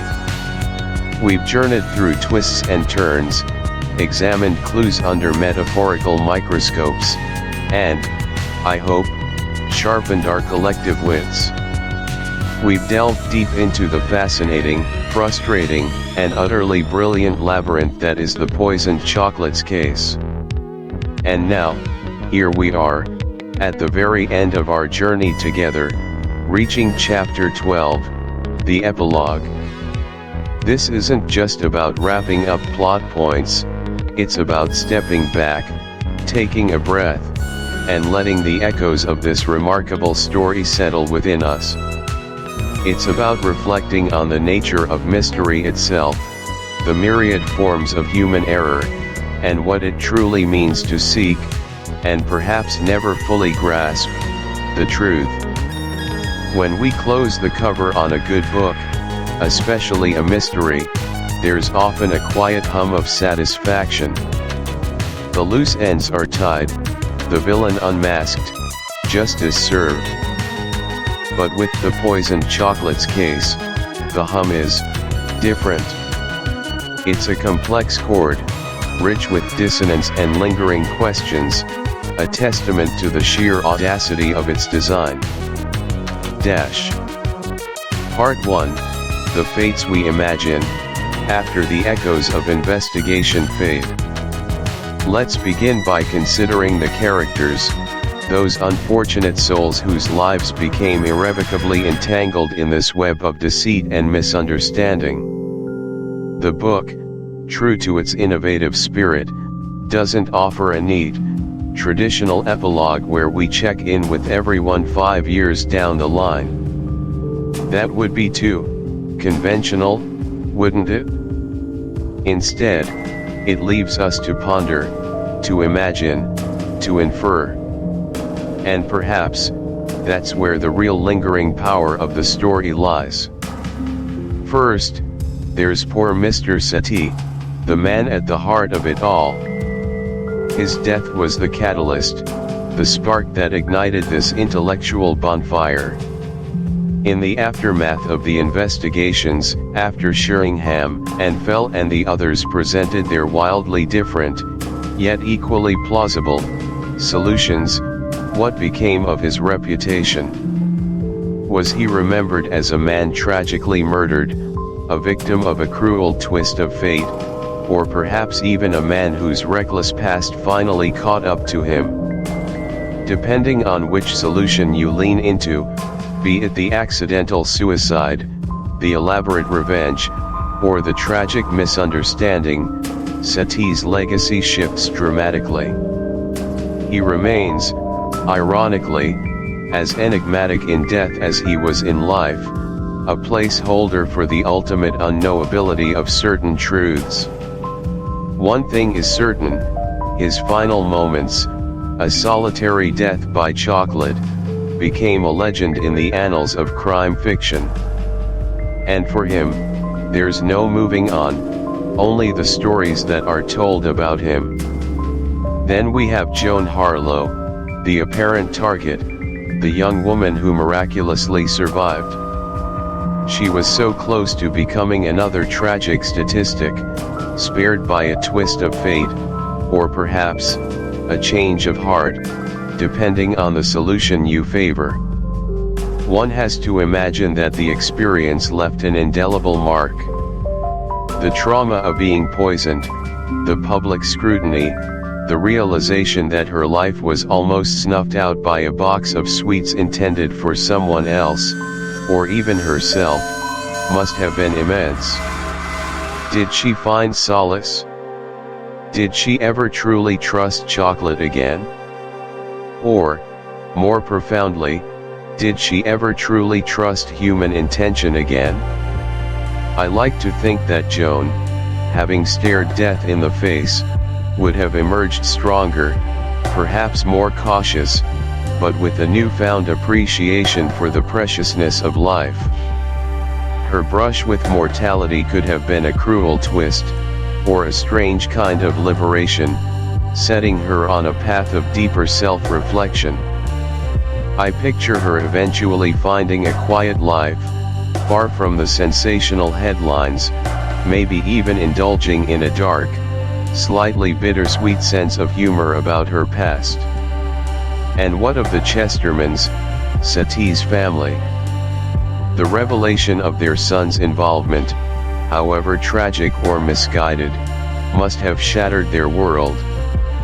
The shame, the grief, the complex cocktail of emotions knowing that their child was either a victim of a convoluted plot or, even more heartbreakingly, the architect of his own demise, or someone else's. Families, especially in the era this book was written, often bore the brunt of such public scandal. One can only hope they found a way to reconcile with the truth, whatever version they chose to believe, and to rebuild their lives in the quiet dignity that often follows immense sorrow.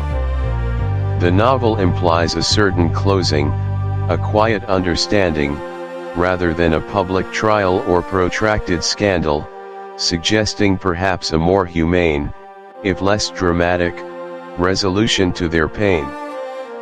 Finally, the detectives themselves. Gideon Fell, Roger Sheringham, and the others. This case, I'm sure, became a cornerstone of their careers, a story they'd recount for years, each with their own unique spin. For Fell, it was another intellectual triumph, a demonstration of his formidable intellect and his deep understanding of human psychology. For Sheringham, it was perhaps a defining moment, a growth experience where he was pushed beyond his conventional methods, forced to confront the fluidity of truth. Did they remain friends? Or did the sheer intellectual sparring, the clash of egos and methodologies, leave an unspoken rivalry in its wake? Part 2, The Maestro's Stroke, a multiple solution masterpiece. Now, let's talk about the true genius of the poisoned chocolates case. This isn't just a clever mystery, it's a profound statement on the very architecture of storytelling and the nature of truth. The multiple solution plot device is nothing short of a literary masterpiece. Think about it, how many books have you read where, by the end, not one, not two, but 6 entirely different, plausible, and internally consistent solutions are presented? And presented by a collection of brilliant minds, no less.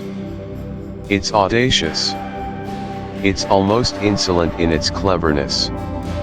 It challenges everything we, as readers, expect from a detective novel. We come seeking the answer, the killer, the motive. Carr, writing as Dixon, says, "Hold on a minute. What if there isn't just one?" When I first encountered this structure, I was utterly captivated. It wasn't just the thrill of the chase, it was the intellectual gymnastics required to follow each detective's argument, to see how the same set of facts could be molded and interpreted to support completely different conclusions. Each time a new solution was proposed, my perception of the evidence shifted.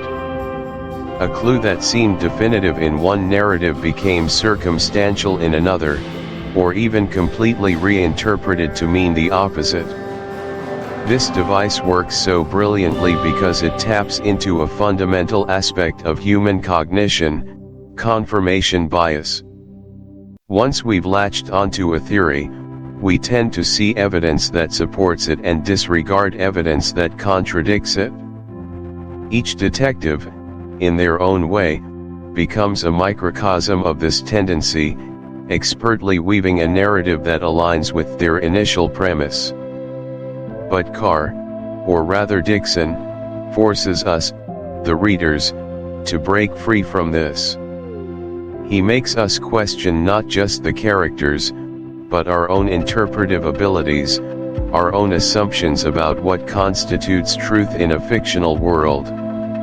It's not merely a trick, it's a profound commentary on the subjective nature of reality.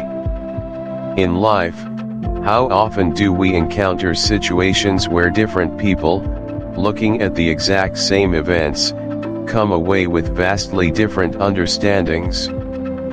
Courtrooms are built on this premise, history is written and rewritten based on it, and even our personal relationships are fraught with these interpretive gaps. The poisoned chocolates case brings this philosophical dilemma to the forefront of a genre traditionally obsessed with objective, singular truth. This book is a meta-narrative in itself. It's not just a story about a crime, it's a story about how we tell stories about crime. It's about the construction of narrative, the power of persuasion, and the inherent limitations of human perception. It celebrates the ingenuity of the human mind to construct coherent explanations, even when the underlying reality remains elusive. Each solution is a testament to the fact that truth can be a carefully constructed edifice, rather than an unshakable bedrock. And the legacy? Has it been replicated? Rarely, and almost never with the same verve and success. It's a high-wire act, and it would be so easy for it to collapse into confusion or contrivance. But Carr executes it with masterful precision. It stands as a daring experiment that paid off, solidifying its place not just as a classic, but as an innovator in the detective fiction canon. It asks us to accept the possibility that the perfect solution might be a composite, a mosaic built from fragments of multiple perspectives, or perhaps, that no single perfect solution truly exists. It reminds me that in the vast, swirling ocean of information and possibilities, sometimes the truth we cling to is simply the most compelling story we've been told, or the one we've managed to construct for ourselves. And that, I think, is a powerful and enduring lesson for any detective, whether fictional or real. Part 3, The Lingering Scent, closing the book. As we prepare to finally close the cover on the poisoned chocolates case, what lingers? What is the final atmospheric impression? It's not the triumphant clarity of a neatly solved puzzle, but rather the faint, bittersweet scent of chocolate, a metaphor for the intricate, often paradoxical nature of human existence. There's an unsettling beauty to the ambiguity that remains. Even with all the brilliant deductions, all the compelling arguments, the true, unvarnished truth feels just out of reach, like a whisper on the wind. Did we really know what happened? Or did we simply become convinced by the most articulate or appealing narrative? This is the book's final, lingering question, a testament to its enduring power.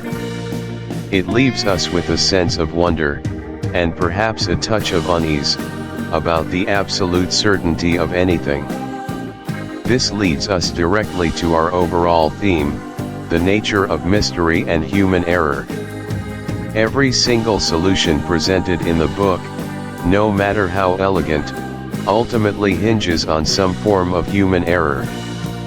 Whether it's Satie's misjudgment in opening a poisoned box, a lover's misstep in a meticulously planned revenge, a detective's blind spot, or even a reader's own tendency to jump to conclusions, error is the silent, pervasive architect of the entire case.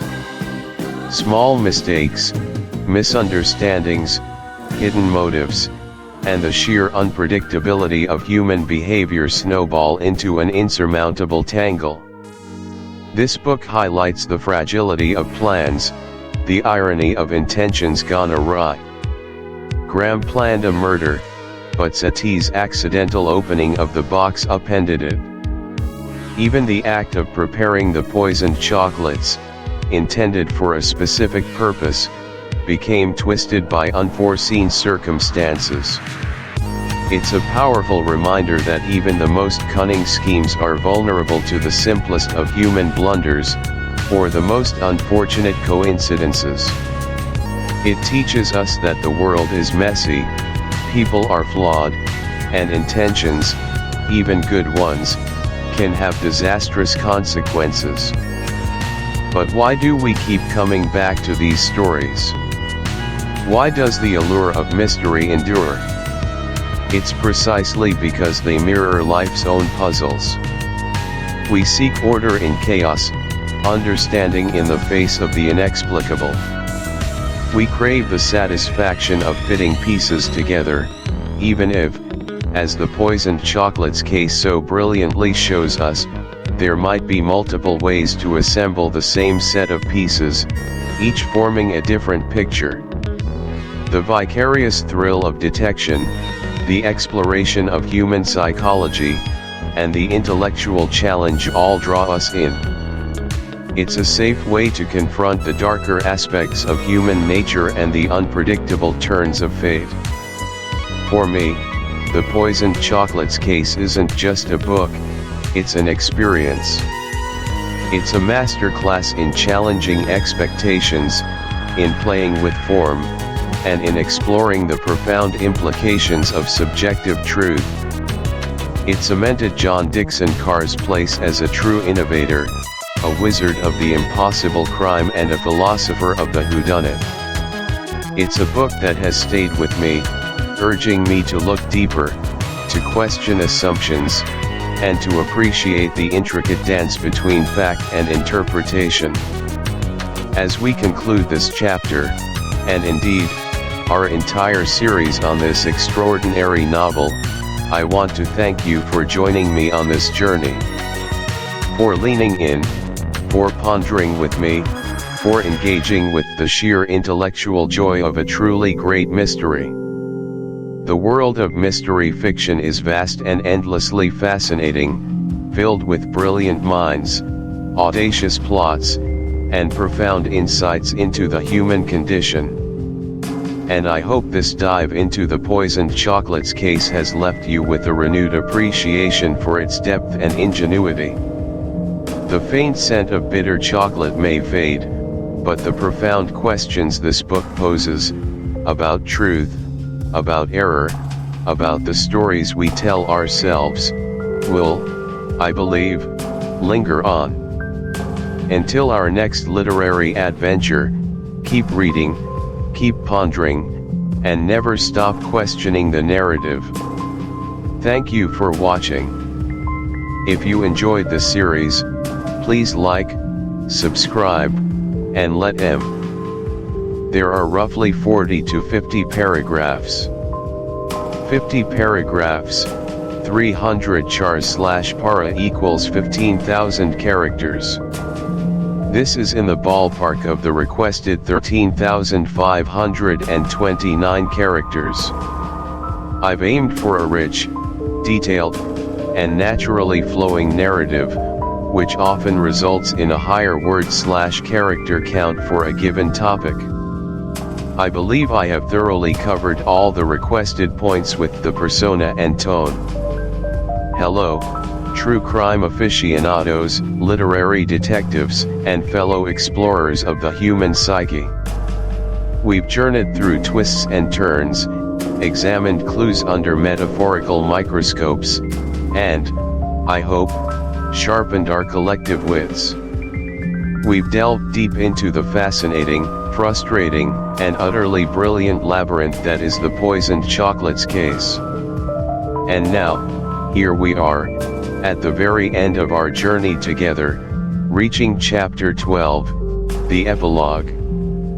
This isn't just about wrapping up plot points, it's about stepping back, taking a breath, and letting the echoes of this remarkable story settle within us. It's about reflecting on the nature of mystery itself, the myriad forms of human error, and what it truly means to seek, and perhaps never fully grasp, the truth. When we close the cover on a good book, especially a mystery, there's often a quiet hum of satisfaction. The loose ends are tied, the villain unmasked, justice served. But with The Poisoned Chocolates case, the hum is different. It's a complex chord, rich with dissonance and lingering questions, a testament to the sheer audacity of its design. Part 1, The Fates We Imagine.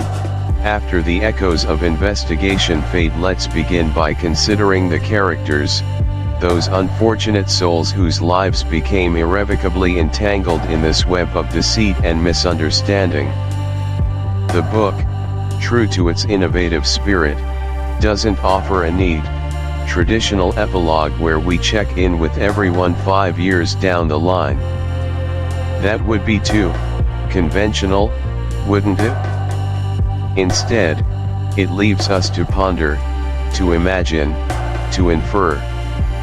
And perhaps, that's where the real lingering power of the story lies. First, there's poor Mr. Sethi, the man at the heart of it all. His death was the catalyst, the spark that ignited this intellectual bonfire. In the aftermath of the investigations, after Sheringham and Fell and the others presented their wildly different, yet equally plausible, solutions, what became of his reputation? Was he remembered as a man tragically murdered, a victim of a cruel twist of fate, or perhaps even a man whose reckless past finally caught up to him? Depending on which solution you lean into, be it the accidental suicide, the elaborate revenge, or the tragic misunderstanding, Sethi's legacy shifts dramatically. He remains, ironically, as enigmatic in death as he was in life, a placeholder for the ultimate unknowability of certain truths. One thing is certain, his final moments, a solitary death by chocolate, became a legend in the annals of crime fiction. And for him, there's no moving on, only the stories that are told about him. Then we have Joan Harlow, the apparent target, the young woman who miraculously survived. She was so close to becoming another tragic statistic, spared by a twist of fate, or perhaps, a change of heart, depending on the solution you favor. One has to imagine that the experience left an indelible mark. The trauma of being poisoned, the public scrutiny, the realization that her life was almost snuffed out by a box of sweets intended for someone else, or even herself, must have been immense. Did she find solace? Did she ever truly trust chocolate again? Or, more profoundly, did she ever truly trust human intention again?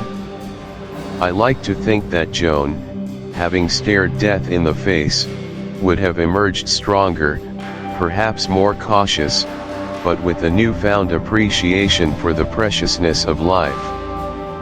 Her brush with mortality could have been a cruel twist, or a strange kind of liberation, setting her on a path of deeper self-reflection. I picture her eventually finding a quiet life, far from the sensational headlines, maybe even indulging in a dark, slightly bittersweet sense of humor about her past. And what of the Chestermans, Sethi's family? The revelation of their son's involvement, however tragic or misguided, must have shattered their world.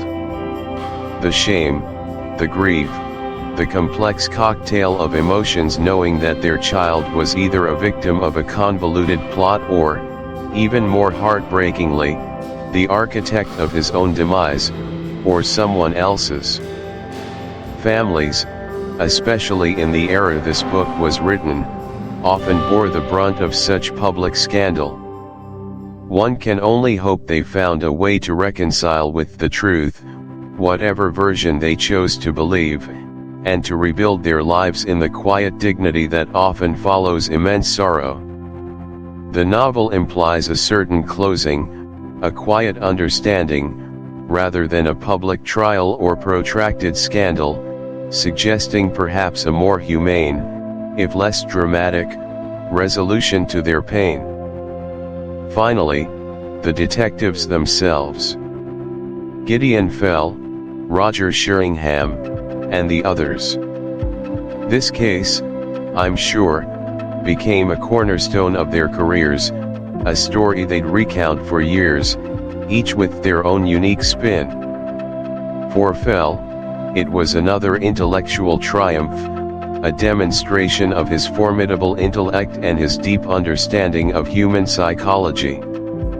For Sheringham, it was perhaps a defining moment, a growth experience where he was pushed beyond his conventional methods, forced to confront the fluidity of truth. Did they remain friends? Or did the sheer intellectual sparring, the clash of egos and methodologies, leave an unspoken rivalry in its wake? Part 2, The Maestro's Stroke, a multiple solution masterpiece. Now, let's talk about the true genius of the poisoned chocolates case. This isn't just a clever mystery, it's a profound statement on the very architecture of storytelling and the nature of truth. The multiple solution plot device is nothing short of a literary masterpiece. Think about it, how many books have you read where, by the end, not one, not two, but 6 entirely different, plausible, and internally consistent solutions are presented? And presented by a collection of brilliant minds, no less. It's audacious. It's almost insolent in its cleverness. It challenges everything we, as readers, expect from a detective novel. We come seeking the answer, the killer, the motive.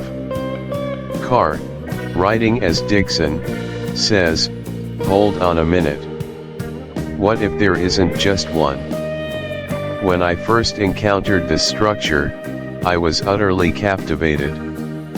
It wasn't just the thrill of the chase, it was the intellectual gymnastics required to follow each detective's argument, to see how the same set of facts could be molded and interpreted to support completely different conclusions.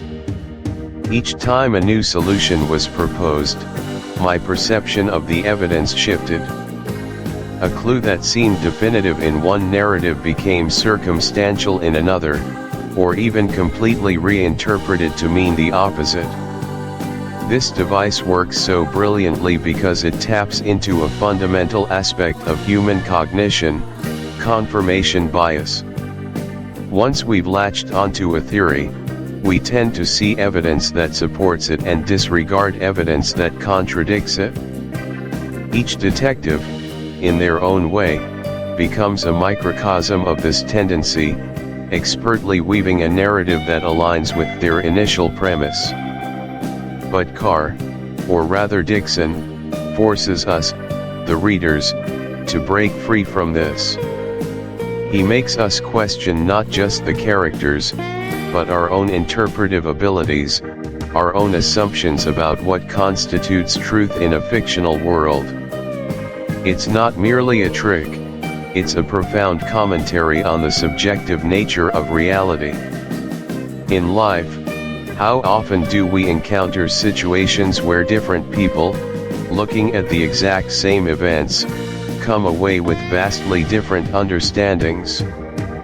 Courtrooms are built on this premise, history is written and rewritten based on it, and even our personal relationships are fraught with these interpretive gaps.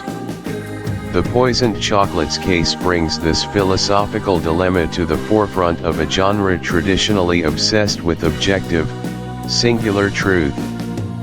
This book is a meta-narrative in itself. It's not just a story about a crime, it's a story about how we tell stories about crime. It's about the construction of narrative, the power of persuasion, and the inherent limitations of human perception. It celebrates the ingenuity of the human mind to construct coherent explanations, even when the underlying reality remains elusive. Each solution is a testament to the fact that truth can be a carefully constructed edifice, rather than an unshakable bedrock. And the legacy? Has it been replicated? Rarely, and almost never with the same verve and success. It's a high-wire act, and it would be so easy for it to collapse into confusion or contrivance. But Carr executes it with masterful precision. It stands as a daring experiment that paid off, solidifying its place not just as a classic, but as an innovator in the detective fiction canon. It asks us to accept the possibility that the perfect solution might be a composite, a mosaic built from fragments of multiple perspectives, or perhaps, that no single perfect solution truly exists. It reminds me that in the vast, swirling ocean of information and possibilities, sometimes the truth we cling to is simply the most compelling story we've been told, or the one we've managed to construct for ourselves. And that, I think, is a powerful and enduring lesson for any detective, whether fictional or real. Part 3, The Lingering Scent, closing the book. As we prepare to finally close the cover on the poisoned chocolates case, what lingers? What is the final atmospheric impression? It's not the triumphant clarity of a neatly solved puzzle, but rather the faint, bittersweet scent of chocolate, a metaphor for the intricate, often paradoxical nature of human existence. There's an unsettling beauty to the ambiguity that remains. Even with all the brilliant deductions, all the compelling arguments, the true, unvarnished truth feels just out of reach, like a whisper on the wind. Did we really know what happened? Or did we simply become convinced by the most articulate or appealing narrative? This is the book's final, lingering question, a testament to its enduring power. It leaves us with a sense of wonder, and perhaps a touch of unease, about the absolute certainty of anything. This leads us directly to our overall theme, the nature of mystery and human error. Every single solution presented in the book, no matter how elegant, ultimately hinges on some form of human error. Whether it's Satie's misjudgment in opening a poisoned box, a lover's misstep in a meticulously planned revenge, a detective's blind spot, or even a reader's own tendency to jump to conclusions, error is the silent, pervasive architect of the entire case. Small mistakes, misunderstandings, hidden motives, and the sheer unpredictability of human behavior snowball into an insurmountable tangle. This book highlights the fragility of plans, the irony of intentions gone awry. Graham planned a murder, but Satie's accidental opening of the box upended it. Even the act of preparing the poisoned chocolates, intended for a specific purpose, became twisted by unforeseen circumstances. It's a powerful reminder that even the most cunning schemes are vulnerable to the simplest of human blunders, or the most unfortunate coincidences. It teaches us that the world is messy, people are flawed, and intentions, even good ones, can have disastrous consequences. But why do we keep coming back to these stories? Why does the allure of mystery endure? It's precisely because they mirror life's own puzzles. We seek order in chaos, understanding in the face of the inexplicable. We crave the satisfaction of fitting pieces together, even if, as the poisoned chocolates case so brilliantly shows us, there might be multiple ways to assemble the same set of pieces, each forming a different picture. The vicarious thrill of detection, the exploration of human psychology, and the intellectual challenge all draw us in. It's a safe way to confront the darker aspects of human nature and the unpredictable turns of fate. For me, The Poisoned Chocolates case isn't just a book, it's an experience. It's a masterclass in challenging expectations, in playing with form, and in exploring the profound implications of subjective truth. It cemented John Dickson Carr's place as a true innovator, a wizard of the impossible crime and a philosopher of the whodunit. It's a book that has stayed with me, urging me to look deeper, to question assumptions, and to appreciate the intricate dance between fact and interpretation. As we conclude this chapter, and indeed, our entire series on this extraordinary novel, I want to thank you for joining me on this journey. For leaning in, for pondering with me, for engaging with the sheer intellectual joy of a truly great mystery. The world of mystery fiction is vast and endlessly fascinating, filled with brilliant minds, audacious plots, and profound insights into the human condition. And I hope this dive into the poisoned chocolates case has left you with a renewed appreciation for its depth and ingenuity. The faint scent of bitter chocolate may fade, but the profound questions this book poses, about truth, about error, about the stories we tell ourselves, will, I believe, linger on. Until our next literary adventure, keep reading, keep pondering, and never stop questioning the narrative. Thank you for watching. If you enjoyed this series, please like, subscribe, and let 7-Day Action Plan, The Detective's Mindset. Alright, deep breath, everyone. We've journeyed through the labyrinthine corridors of the poisoned chocolates case, witnessed the brilliance and the blind spots of some truly remarkable minds, and perhaps, just perhaps, felt a little spark of the detective within us. But here's the thing about reading these incredible stories: it's one thing to admire the genius of a Lord Peter Wimsey or a Hercule Poirot from afar, and quite another to actually apply those principles in our own messy, wonderful, non-murder mystery lives. And that, my friends, is exactly what we're going to do right now. This isn't just theory anymore. This is your personal, practical, hands-on 7-Day Action Plan, The Detective's Mindset. Our goal? Pure and simple, to start actively applying deductive reasoning to your daily life. To sharpen that internal lens, to question assumptions, and to solve problems with a newfound clarity.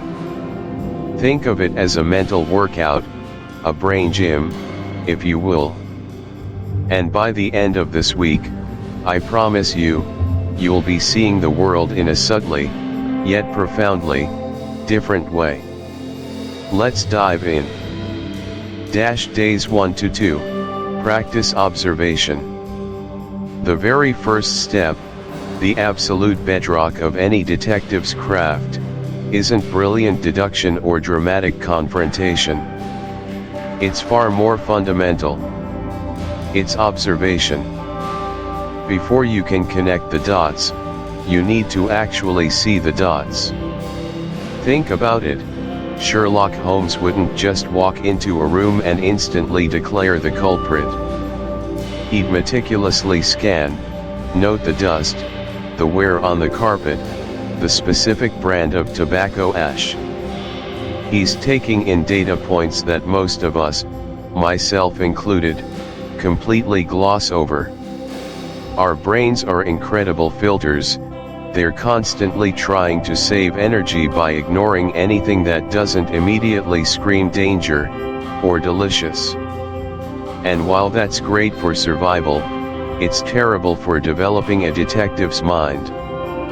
Your task for days 1 and 2 is this: for 2 consecutive days, wherever you find yourself, your home office, your kitchen, your commute, your local coffee shop, or even just waiting in line, I want you to make a conscious effort to note 3 specific details about your environment that you usually ignore. Just 3. It sounds simple, right? But I promise you, it's surprisingly challenging. And it's meant to be. This isn't about grand revelations, it's about micro-attentiveness. Let me give you an example. The other day, I was sitting at my desk, a place I spend hours every single day, practically know it blindfolded. And I challenged myself with this very exercise. I looked around. First thing I noticed? The faint, almost invisible scuff marks on the wall behind my monitor, exactly where my chair sometimes bumps. It wasn't just a mark, it was a specific, crescent-shaped impression, almost like a thumbprint of daily routine. I'd never registered them before, not consciously. Then, I looked at my bookshelf. Not at the titles, but at the spines themselves. I noticed a subtle discoloration on the spine of one particular old poetry book, a slightly yellower hue at the top, suggesting it had caught more sunlight over the years than its neighbors, implying it sat higher or had less obstruction. And finally, I actually listened to the hum of my computer. It wasn't just a generic hum, there was a very specific, almost rhythmic, soft whir coming from one particular fan, a high-pitched drone mixed with a lower thrum that I could identify as the hard drive. These aren't profound revelations that will solve world peace. They're not going to unravel a conspiracy. But what they do is train your brain. They force you to engage with your surroundings in a new way. You're waking up those observational muscles. You're building a richer, more detailed internal database of the world around you, a sort of mental inventory of subtleties. And trust me, when a real problem comes along, when you need to notice something subtle, a slight hesitation in someone's voice, an unusual object out of place, a recurring pattern in data, that muscle memory will kick in. Your brain will have list all the data points, don't filter. Put everything down, even the things that seem to contradict or are inconvenient. Sales are down 15%. Customer reviews are 4.8/5. Team A says they're overworked. Team B says they're waiting on approvals from Team A. New competitor launched in that region. Marketing spend was cut by 20%. To identify the direct and indirect conflicts, where do these data points explicitly clash, or subtly seem incongruous? Sales versus satisfaction. Blame from Team A versus blame from Team B. High customer satisfaction with low sales seems like a paradox. 3. Brainstorm underlying assumptions or missing information that could resolve the conflict. What could explain these contradictions? Could customer satisfaction be measured differently than what drives sales? Perhaps existing customers are happy, but new customer acquisition is failing. Could overwork be a symptom of inefficient processes, not just volume, and waiting on approvals be a symptom of unclear decision-making hierarchies? Maybe the new competitor is aggressive on pricing, making existing customers happy with the product but hesitant to purchase new units or recommend to others who are price sensitive. 4. Look for the why behind the what. Instead of just accepting sales are down, ask why are they down despite high satisfaction? Maybe the type of customer is changing, and the marketing isn't reaching them. Or perhaps the sales force isn't targeting the right kind of customer, even if the existing ones are happy. For the team conflict, is there a fundamental process bottleneck that impacts both teams? A lack of clear project ownership? A misunderstanding of roles and dependencies that creates a blame game. You're trying to find the single narrative that makes the most sense of all the conflicting evidence.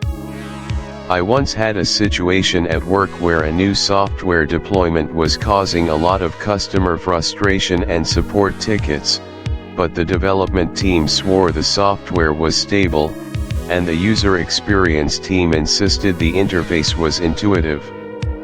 Conflicting data, right? It was a classic synthesis problem. It took a while to synthesize all the feedback. We realized the software itself was indeed stable, and the interface was generally intuitive for new users. However, the data migration process for existing legacy customer accounts from the old system was incomplete and buggy for specific older data structures. So, new users were having a smooth experience, but legacy users, who made up a significant portion of our customer base and were generating the support tickets, were hitting constant walls of corrupted data and weird errors. The root cause wasn't the software itself, or the interface design, but a specific, underlying data integrity issue during the migration that only manifested for certain segments. It was by combining stable software with intuitive interface and widespread user frustration that pointed us to the hidden third factor, the migration, which reconciled all the seemingly contradictory data points. This is the ultimate test of your detective mindset. It requires patience, an open mind to multiple possibilities, and a willingness to dig deeper than the obvious, simple answers. But when you uncover that root cause, when you see how all the pieces, even the contradictory ones, fit into a larger, coherent picture, it is incredibly satisfying. It's like solving your own mini-murder mystery, every single day, and making a real, tangible impact. And there you have it, your 7-day action plan, the detective's mindset. From keen observation, through empathetic perspective taking, all the way to insightful synthesis. You've walked the path that every great detective, real or fictional, has trod, and more importantly, you've begun to integrate these powerful mental tools into your everyday thinking. This isn't just about reading great books, it's about letting those books reshape how you engage with the world. It's about cultivating a mind that isn't easily fooled by superficial appearances, a mind that seeks deeper understanding, and a mind that finds genuine, impactful solutions where others only see intractable problems. I genuinely believe that by dedicating just a little bit of focused effort each day, you'll feel a tangible shift in your ability to think critically, to navigate complex situations with greater clarity, and yes, to perhaps even uncover a few small mysteries and solve your own daily cases in your own life. So, I challenge you. Take this plan, make it your own. And please, I would absolutely love to hear about your experiences. What did you observe that surprised you? What conflicting perspective did you argue that opened your eyes? What root cause did you uncover in a challenging situation? Share your insights in the comments below. Let's build a community of everyday detectives, learning from each other's discoveries. If you enjoyed this deep dive and this practical challenge, don't forget to hit that like button, subscribe for more literary adventures and mind-bending exercises, and ring that notification bell so you don't miss a single clue. Until next time, keep reading, keep thinking, and keep uncovering the truth, one observation, one perspective, one synthesis. Summary, 3 key takeaways. Alright, everyone. We've journeyed through the labyrinthine corridors of the poisoned chocolates case, peeled back its many layers, and marveled at Anthony Berkeley's sheer audacious brilliance. If you've just tuned in, or if you're circling back after our deep dive into the plot and characters, welcome. This is where we distill the book's wisdom, where we pull back from the intricacies of Mr. Bendix's demise and ask, what did this fascinating, frustrating, and utterly groundbreaking novel really teach us? What enduring truths does it whisper across the decades? For me, this isn't just about a clever whodunit, it's a masterclass in perception, a profound rumination on the very nature of truth itself. And as we wrap up our exploration, I've distilled what I believe are 3 crucial takeaways, insights that have stayed with me long after the final page was turned, and which, frankly, have reshaped how I look at many things in life. Think of them not just as conclusions, but as lenses through which to view the world, whether you're analyzing a mystery, a news report, or even a disagreement with a friend.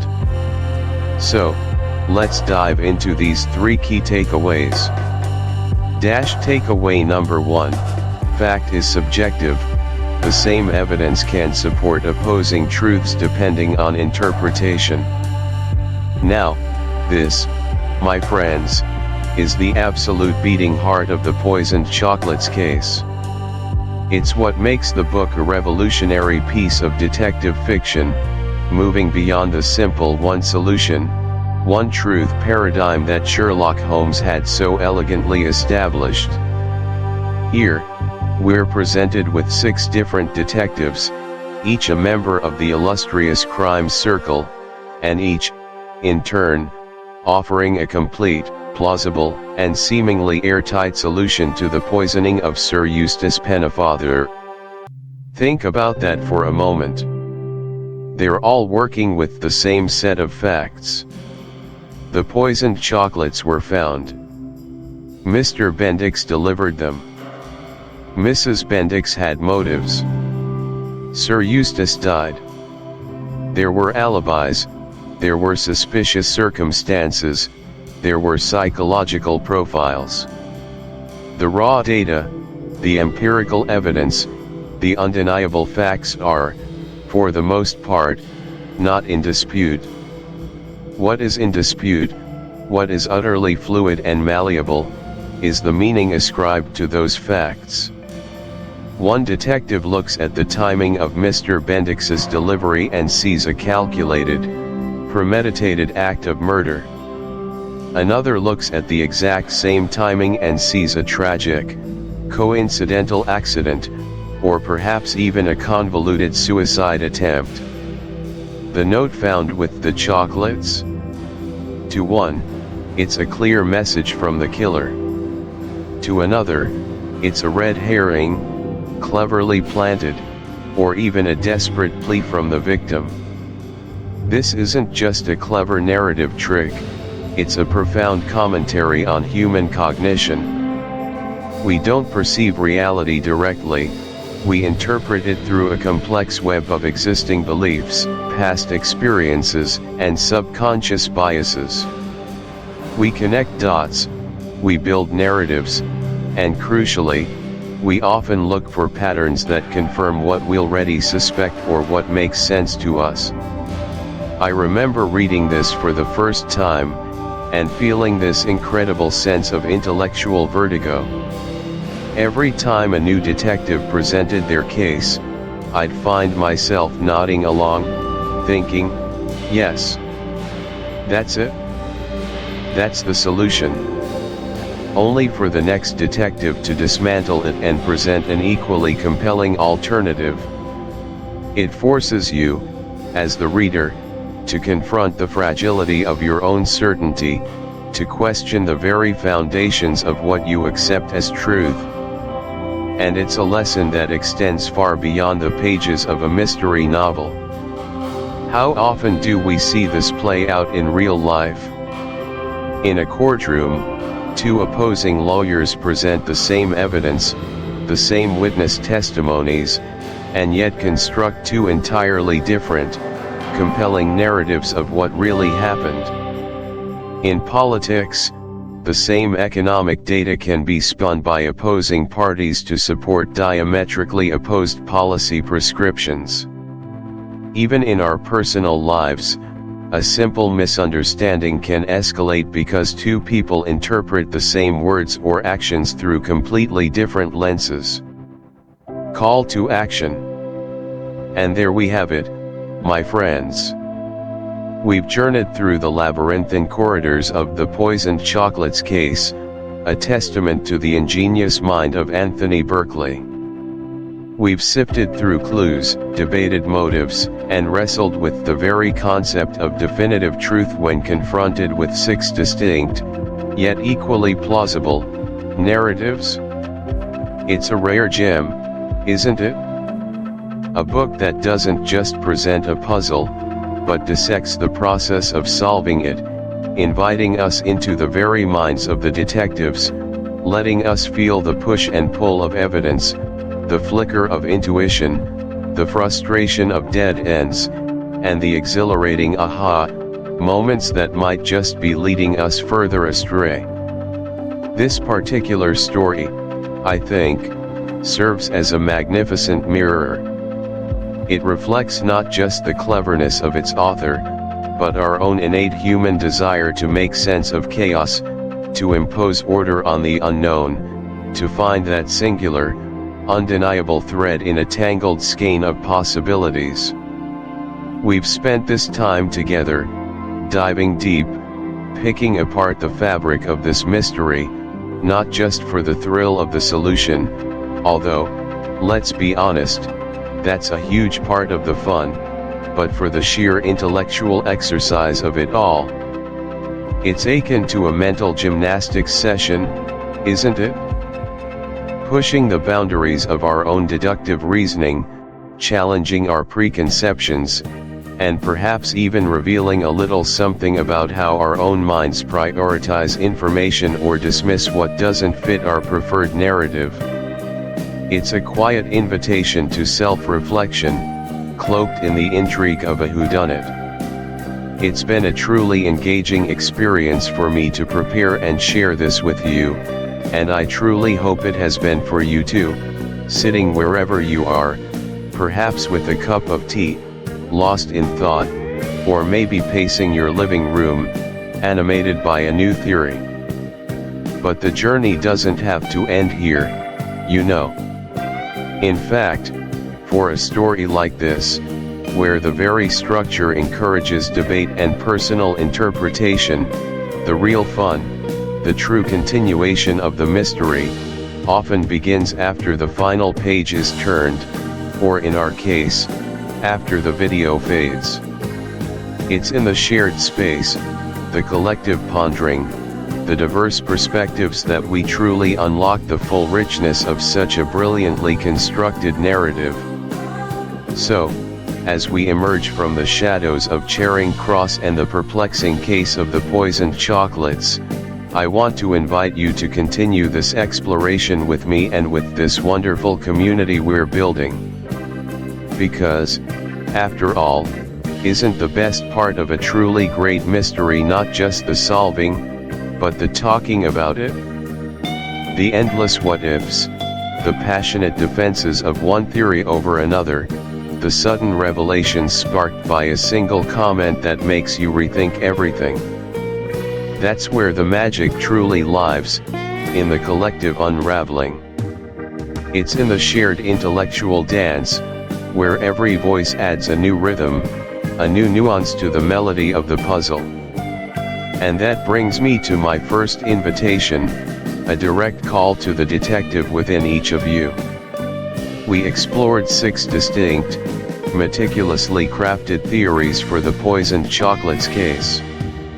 6 brilliant, maddeningly plausible solutions, each presented by a different member of the crime circle. There was the daring, almost theatrical solution of Ambrose Chitterwick, the cynical, psychologically astute take from Lord Fawn, the methodical, almost clinical breakdown by Sir Charles Wildman, the surprisingly human and relatable hypothesis from Paul Gibson, the stark, almost brutal reality offered by Alice Fane, and of course, the grand, encompassing theory put forth by Roger Sheringham himself.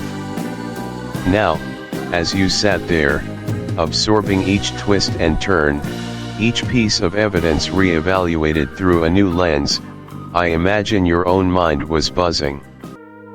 Perhaps you found yourself leaning strongly towards one from the outset, a gut feeling that hardened into conviction as the evidence mounted.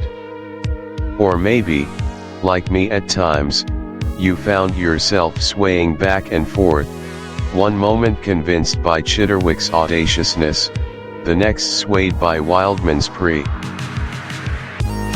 Thank you for listening to this audiobook. If you found value, meaning, or inspiration in this journey, please remember to like the video, subscribe to the channel, and turn on notifications so you won't miss the next chapter. Your support helps us bring more timeless classics to life. See you in the next reading.